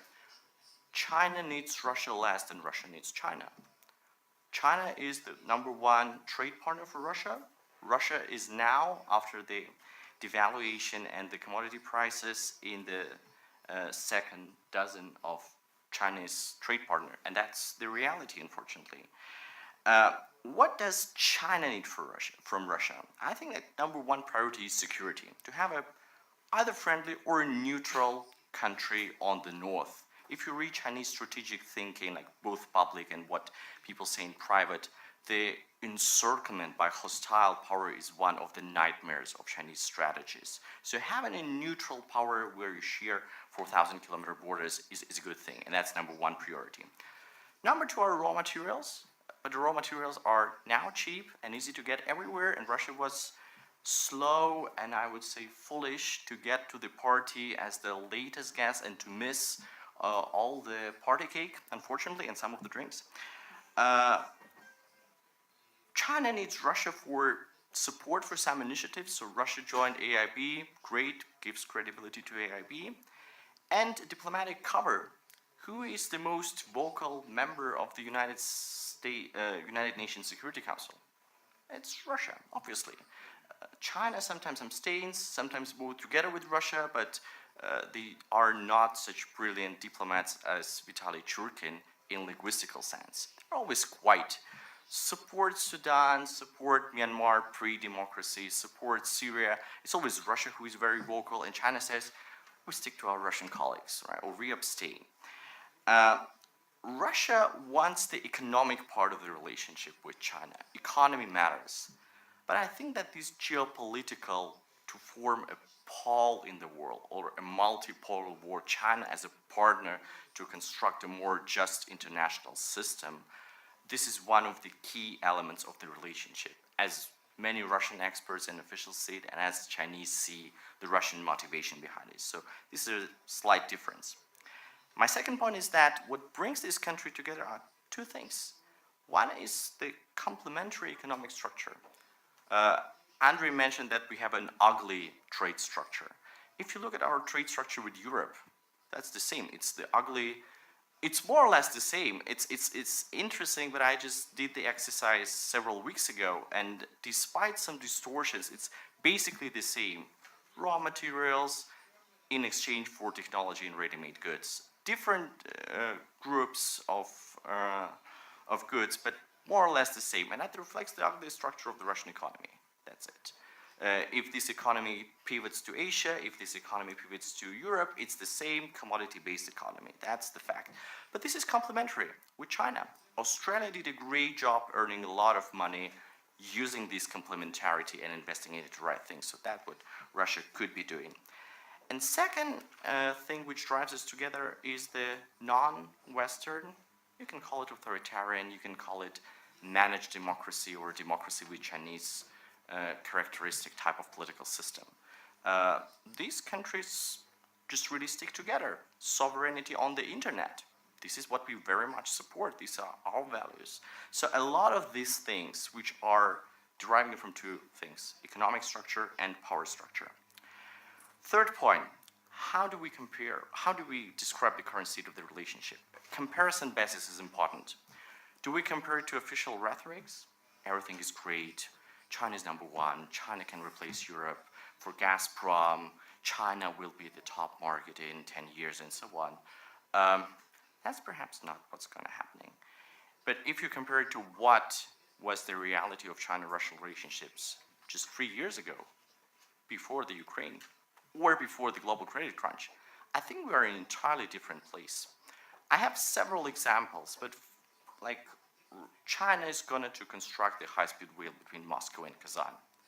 Thinking that Russian railways will ever allow Chinese to build something in Russia and to show the real cost of infrastructure building in Russia was nightmare, was nowhere to be happening. But I think that Igor Shvalov said that publicly on several occasions, that there were some mental barriers for Chinese investment in several key sectors, infrastructure, technology, and so on. And we removed them after Ukraine, but not because of Ukraine, of course.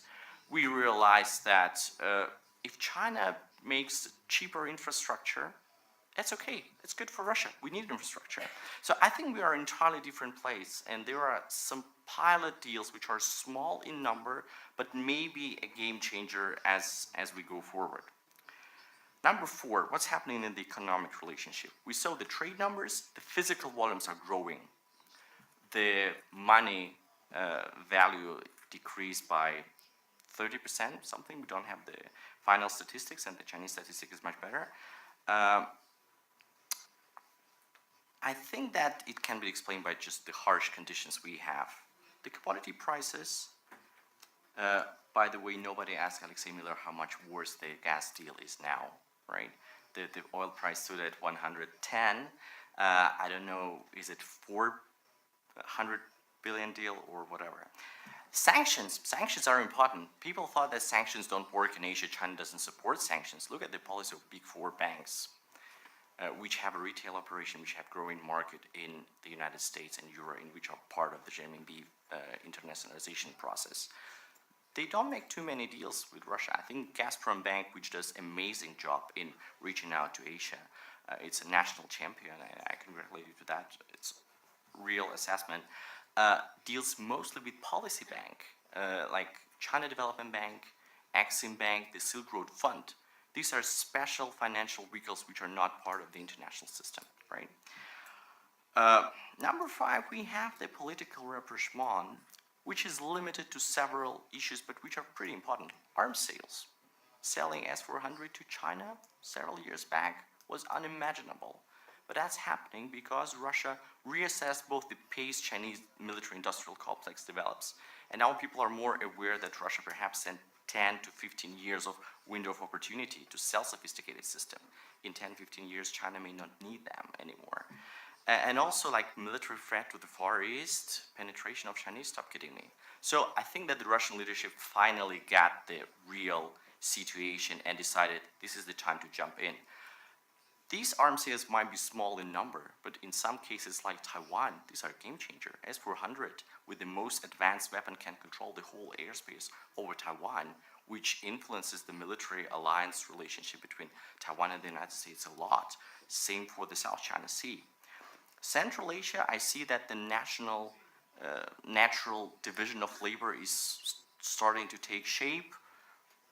Russia is the big gun, China is the big money belt, and we try to stabilize the region. Let's see how the coordination process between One Belt, One Road and Eurasian Economic Union happens. It's good aspiration, a lot of bumps on the road, but hopefully we got there. I think that this growing nationalism and anti-Americanism and sovereignty drive in internet domain and so on is also one of the key elements. I think that Russian leadership was always a little bit suspicious about American intentions. Chinese leadership gets more and more suspicious about American intentions. That's what you hear, at least from the people. There will be certain limits still. There will be no military alliance. All top-level Russian and Chinese officials stated that clearly, and that's not only because it's the national policy, but I don't think that Russia and China want to use Article 5 in a situation of Crimea or in situation of Senkaku's Diaoyudao, South China Sea, and so on. Everybody says it's not our war. Second is just look at the recognition policy. China didn't recognize South Ossetia, didn't recognize Abkhazia, won't recognize Crimea as part of Russia. That's the reality.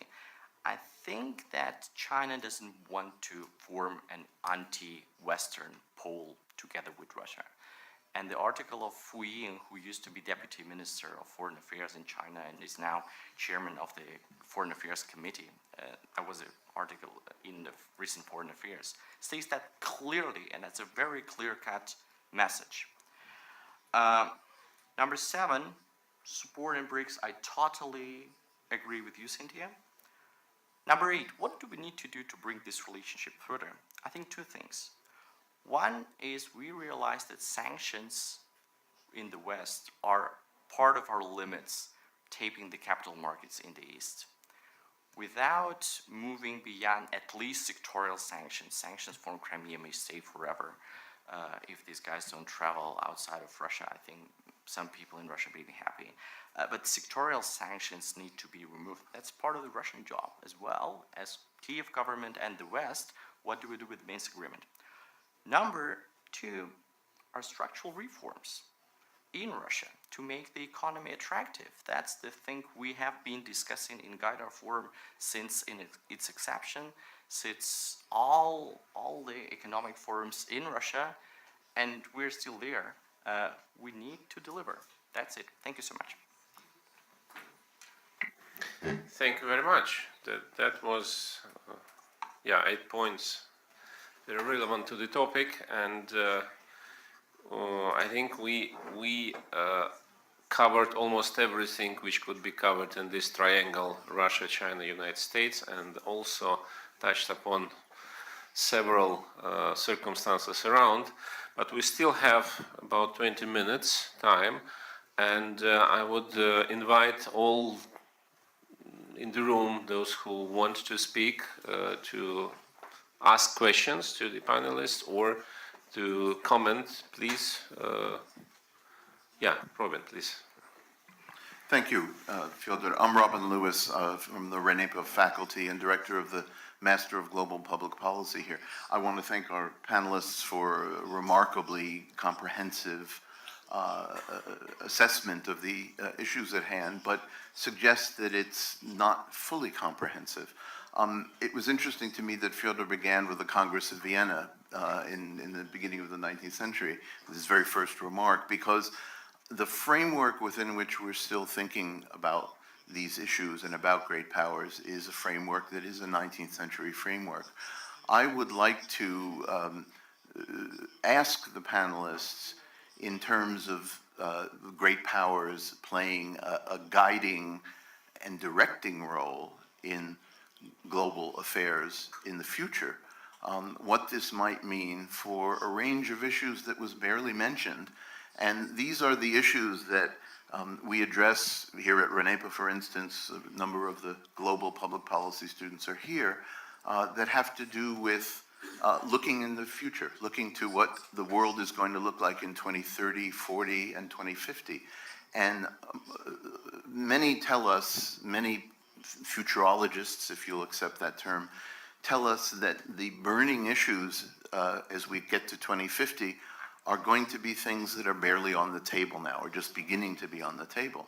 And they are, to grossly oversimplify, potentially a global scarcity of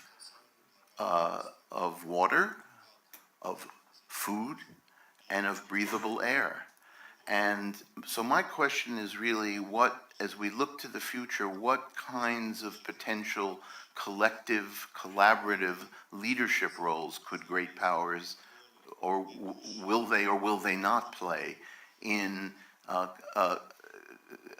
defining new forms of action to deal with these entirely new issues that were nowhere on the map at the Congress of Vienna, because that was an era of infinite resources. They believed that all the world could be tapped forever. So it's a kind of a sustainability question, and I wonder what role the great powers that we're talking about could play in the future.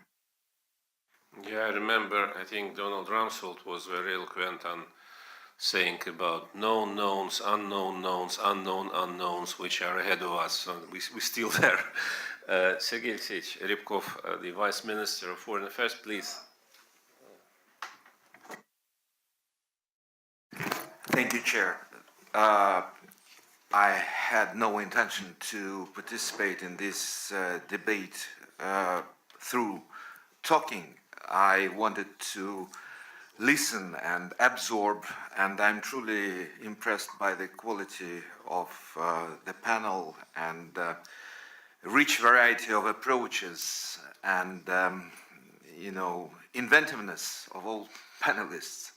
Being a practitioner, though, I try usually to avoid far-reaching conclusions, and Alexander Gabuev has left. Nonetheless, I want to continue his line of joking about, famous Russian questions. Who is guilty? What should we do? Do you respect me?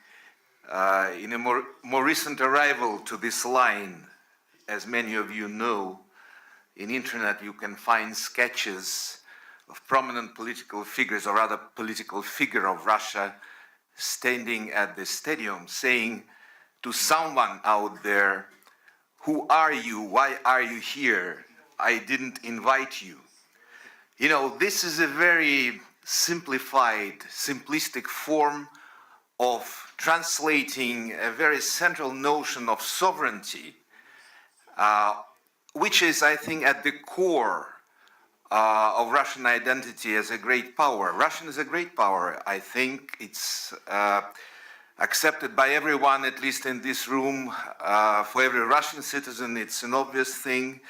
But what should be done in order to preserve this status and enhance it, and how this almost intuitional, almost reflective sense of sovereignty and self-respect, how can this be transformed into something positive and constructive in true globalized, fluid, changing world with all the effects of global financial markets that were so brilliantly presented moments earlier to us. Another thing which I wanted to point out here before I ask some questions. I'm true believer in this Gorchakov school of foreign policy conduct. There is no secret that we've been taught and raised as diplomats, especially in recent decades, in a manner that suggests that Gorchakov is an example of what can be done in a very dire situation for a nation through professionalism, or to put it even more bluntly, through a pure art of diplomacy. So I suggest that in some sense, foreign policy and diplomacy is separated, even deliberately separated from the, what, founding fathers of Marxism would call a material base of foreign policy. And to some extent, with some caveats, I would say the recent years of conduct of this Gorchakovian foreign policy showed some results. They are few, they are insufficient, we want more, we are ineffective, we know how to improve, we're self-critic to a sufficient extent. There is room for improvement, and we would welcome any advice, any criticism, any perspectives that would show depths in our approaches to different things. Thirdly, I would even say amazed by what Professor Colton mentioned in terms of running candidates for the next US president, at least to some extent, beginning to send signals on possible and eventual reassessment of the Russian policy. If this would be true, we would only welcome this. I'm inclined, though, to see the current stage of play on this as, if not a Zugzwang, so then a choice between bad and worse. We have a political calendar that is against any improvement of our bilateral relationship, just because of the fact that right after the inauguration of the next US president, the US will experience almost a year-long policy review period, and then we will be close to the crucial year of 2018 in terms of our own political calendar, which again brings constraints, in my view, to the US ability to make major political decisions or introduce major changes into the Russian policy of Washington. So how we will navigate through these 2 years of uncertainty, this is a big question. I am personally convinced that the only formula that can be applied, the only recipe that can be applied to this situation is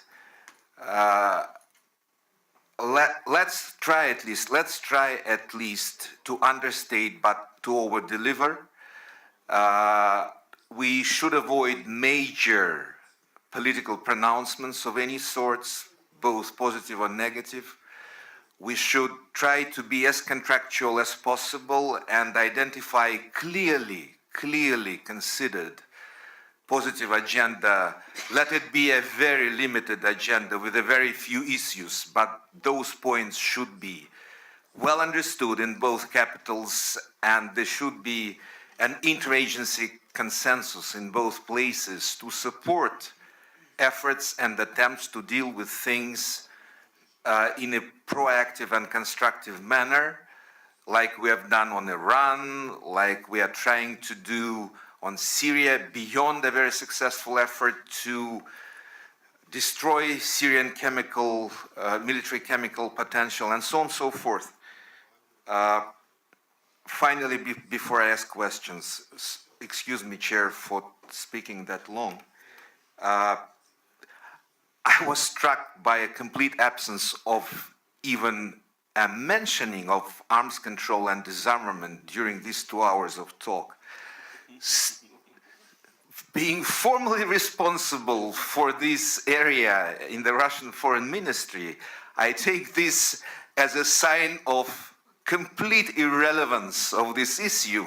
Hope this will not be the case after we are over this transitional period from now into something different, but it's learning. It's really interesting. I have 2 questions to panelists. One on the US policy review.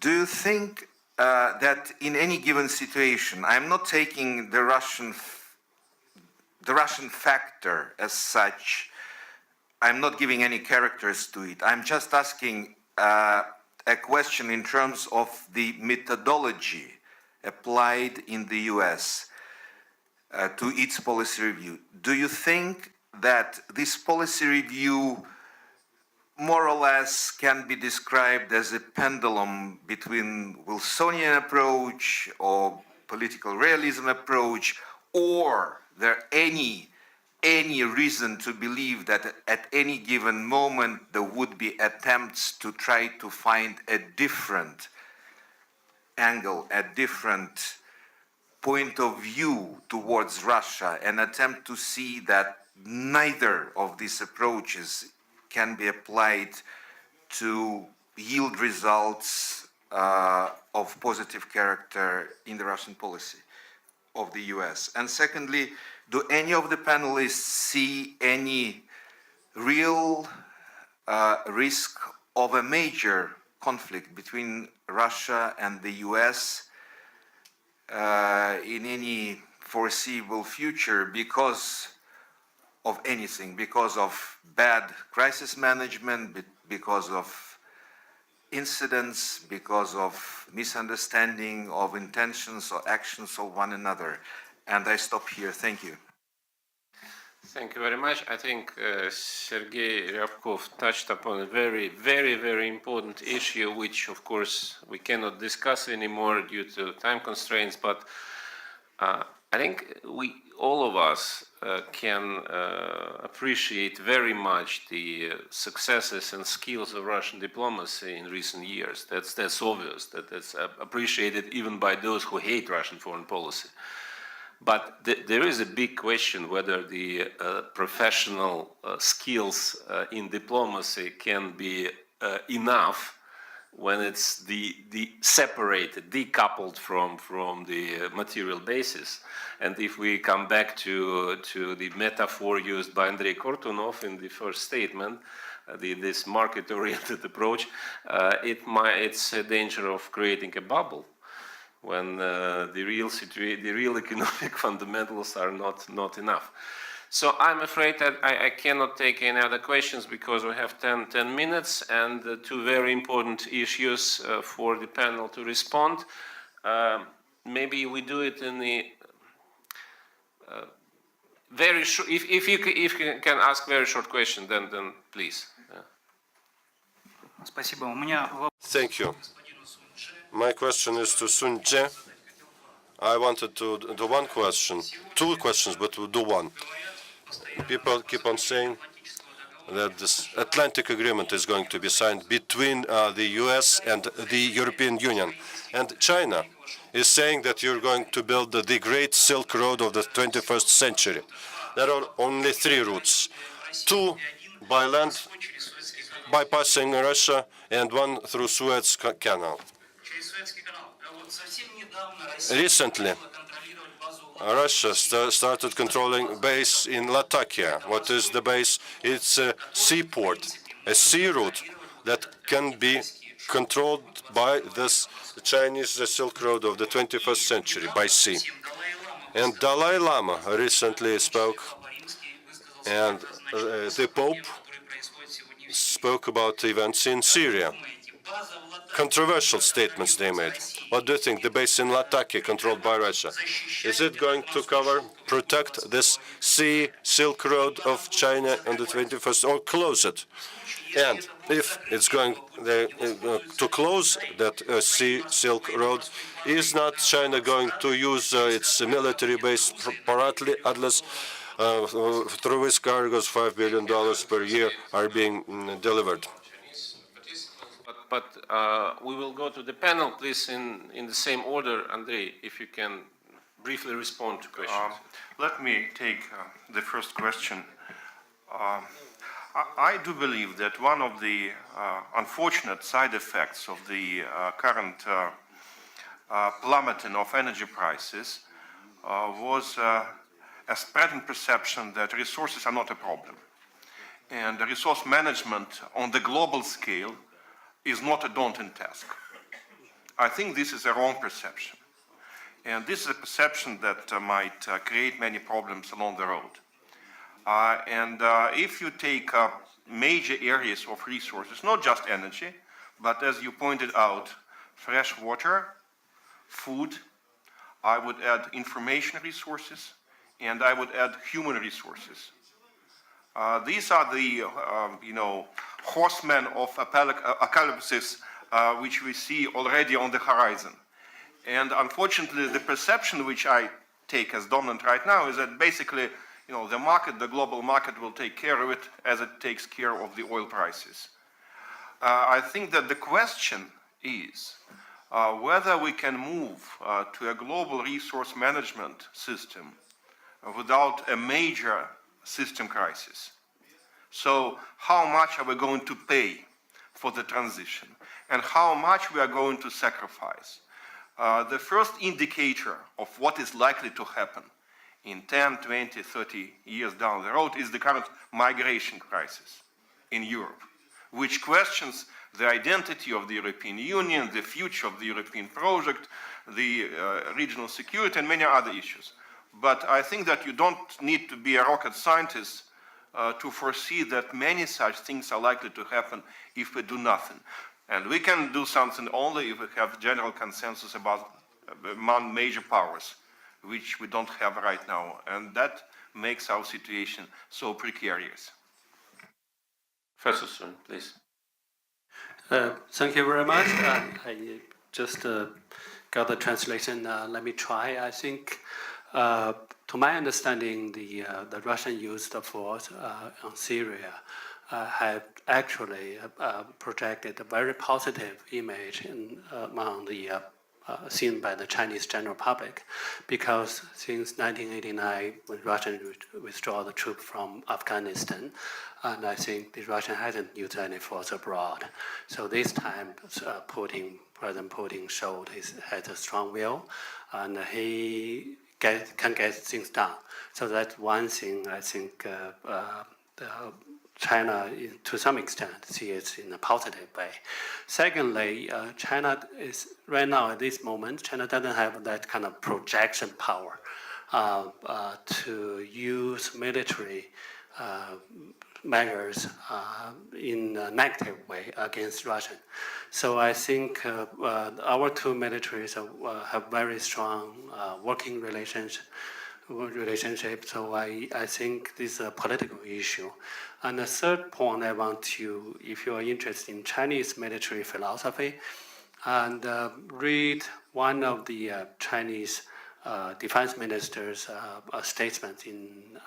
He talked about why China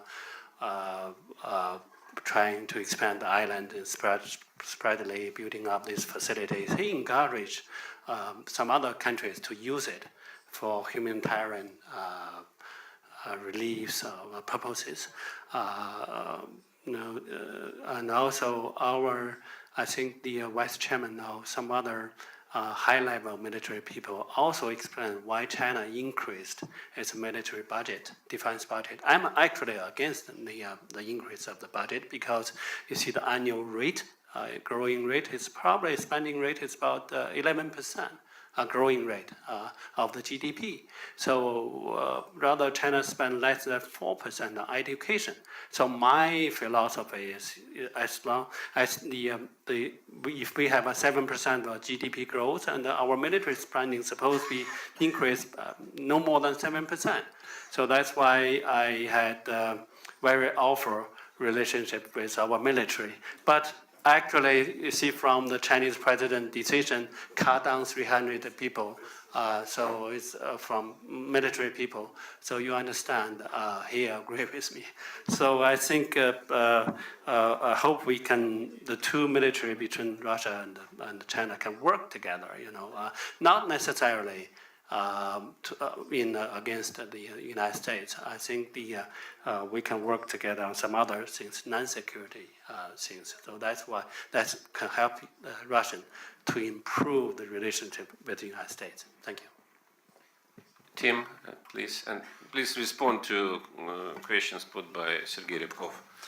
Sure. Well, the reminder about the political calendar in the two countries is, of course, an excellent point, that things don't end when the votes are counted in Washington in November of this year. There will be policy review.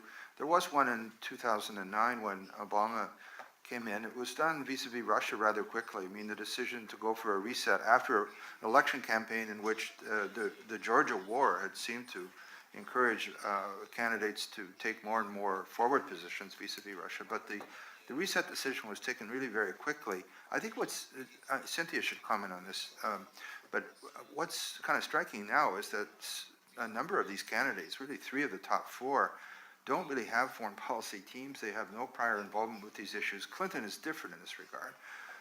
But the others, it's just going to be a bit of a challenge to imagine a policy review with people who have never really had much to do with foreign policy in any serious sense. So that's going to be different for us.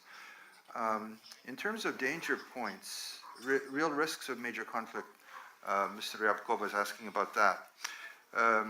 Well, I would think Syria is probably the scariest thing. And so it's both encouraging in that we have had some pragmatic relationships in the field in recent months, and there was the precedent in 2013, of course, of the chemical weapons. But, you do have Russian air cover through the S-400 system. There was a lot of talk about the United States imposing a no-fly zone, which President Obama has refused to act upon. And early in the campaign season, there was a lot of talk of this, but it seems as if people are backing away from it now. Even Hillary Clinton has said that if a no-fly zone to protect civilians, without going back through the Libya cycle, presumably, is to be imposed to save human lives, that it would have to be done with Russian cooperation. And so that's ringing a little bit differently. But that does strike me as the most dangerous situation. You have a lot of military hardware moving around at high speeds within very few miles, and things can get out of control rather easily, as the incident with the Turks shooting down Russian jets suggests. Emotions enter into it.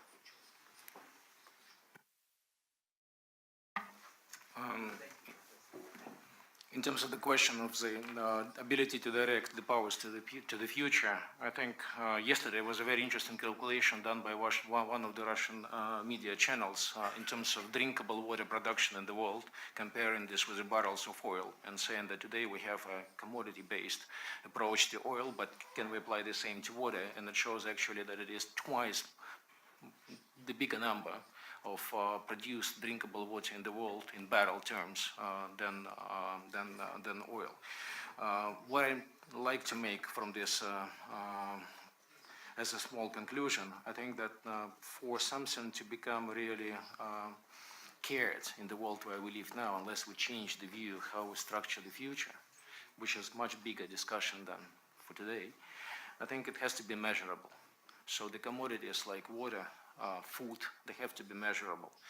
And I don't show the other slide which I prepared for the discussion, but we also try to look at comparing the world powers or the countries emerging in this world by what they are in terms of number one in the things they matter. And it shows the much more complex thing than G20 or G9 or G0. It shows that, for example, Russia is number one in terms of territory, China is number one in terms of population. but neither Russia nor China are number one in terms of arable soil. It's number 3 and number 4. So and so on and so forth. My suggestion to look at this is obviously in terms of measurability and the technologies allowing us to take from that and the emergence of the new industries. Tackling the question of Sergei Alexeyevich, your question, I think from where I stand and spending 10 years in the culture of Barclays in the capital markets, I think there is a word which is very difficult to translate from English to Russian. It is called price tensions. Usually people translate it as tensions in price. It is not the same. It is actually the word when you are in transaction. It is minutes for you to make a decision. You are reviewing the price, and some people sitting in this room, the whole capital markets is about syndicating risk. And your question is very timely. And unfortunately, the more I feel about diplomatic efforts by Russia today, they have to reflect some concepts of the market economy, because that's it's not the high-stake poker, it's actually the real-time game. And syndicating of risk, it has cost and price implication, but in the term of capital markets, it is when you are revising the price at the last minute to make the deal happen for hundreds of investors, and you have this final moment when you have to conclude on the deal. One step aside, and there is no deal. This is not extending the loan or making negotiations, etc., etc. So with the US, with their approach to things, with their market definition, and bear in mind that in EU, most of the financing, this is the decision to take risk, is done by negotiation, by extending loans. In the US, it's all about markets. It's about quick syndication of risk. So with US, the problem is that we will act each and every time on the spur of the moment in the similar situation. And this is their negotiating logic. This is their view on things. And we are in the conflict. We're in the price tension territory. I'm sure we will handle this, but this is the challenge. Thank you. But it sounds a bit Russian as well, isn't it? Russian, hopefully not from the word rush. Okay. Cynthia, finally. Spasiba. I'm actually an optimist on Robin Lewis's question. I believe in technology. I believe in innovation. I believe that we have the human will and capacity to find solutions. What I mostly worry about is more in the direction of Sergei Alexeyevich's question, policy error and human error in foreign security policy. And here, I would suggest just very briefly the following, that it's possible, of course, to have a simple transactional limited approach. This is it's a useful view, but the default response for the US policy view generally, and I believe even more so today, is hawkish.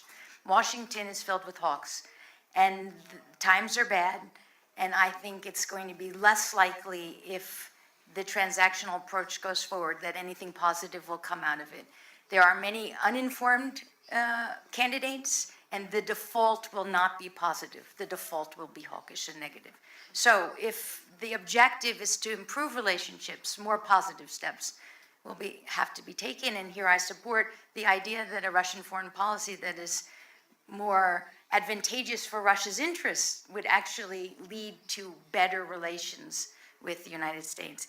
On the risk, the last thing I will say is that in my other life, I worry a lot about inadvertent conflict, and I very much hope that these other kinds of negotiations come back, and also track 2.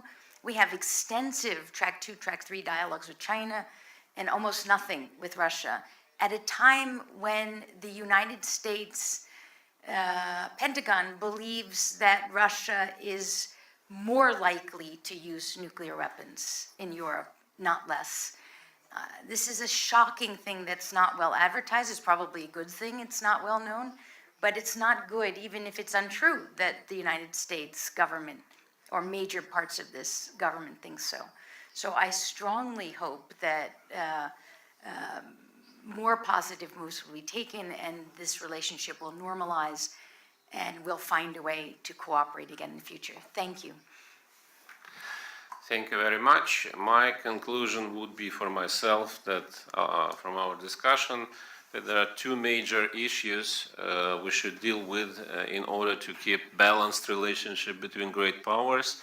There's the economy at large and arms control, Sergei Alexeyevich. That's still important.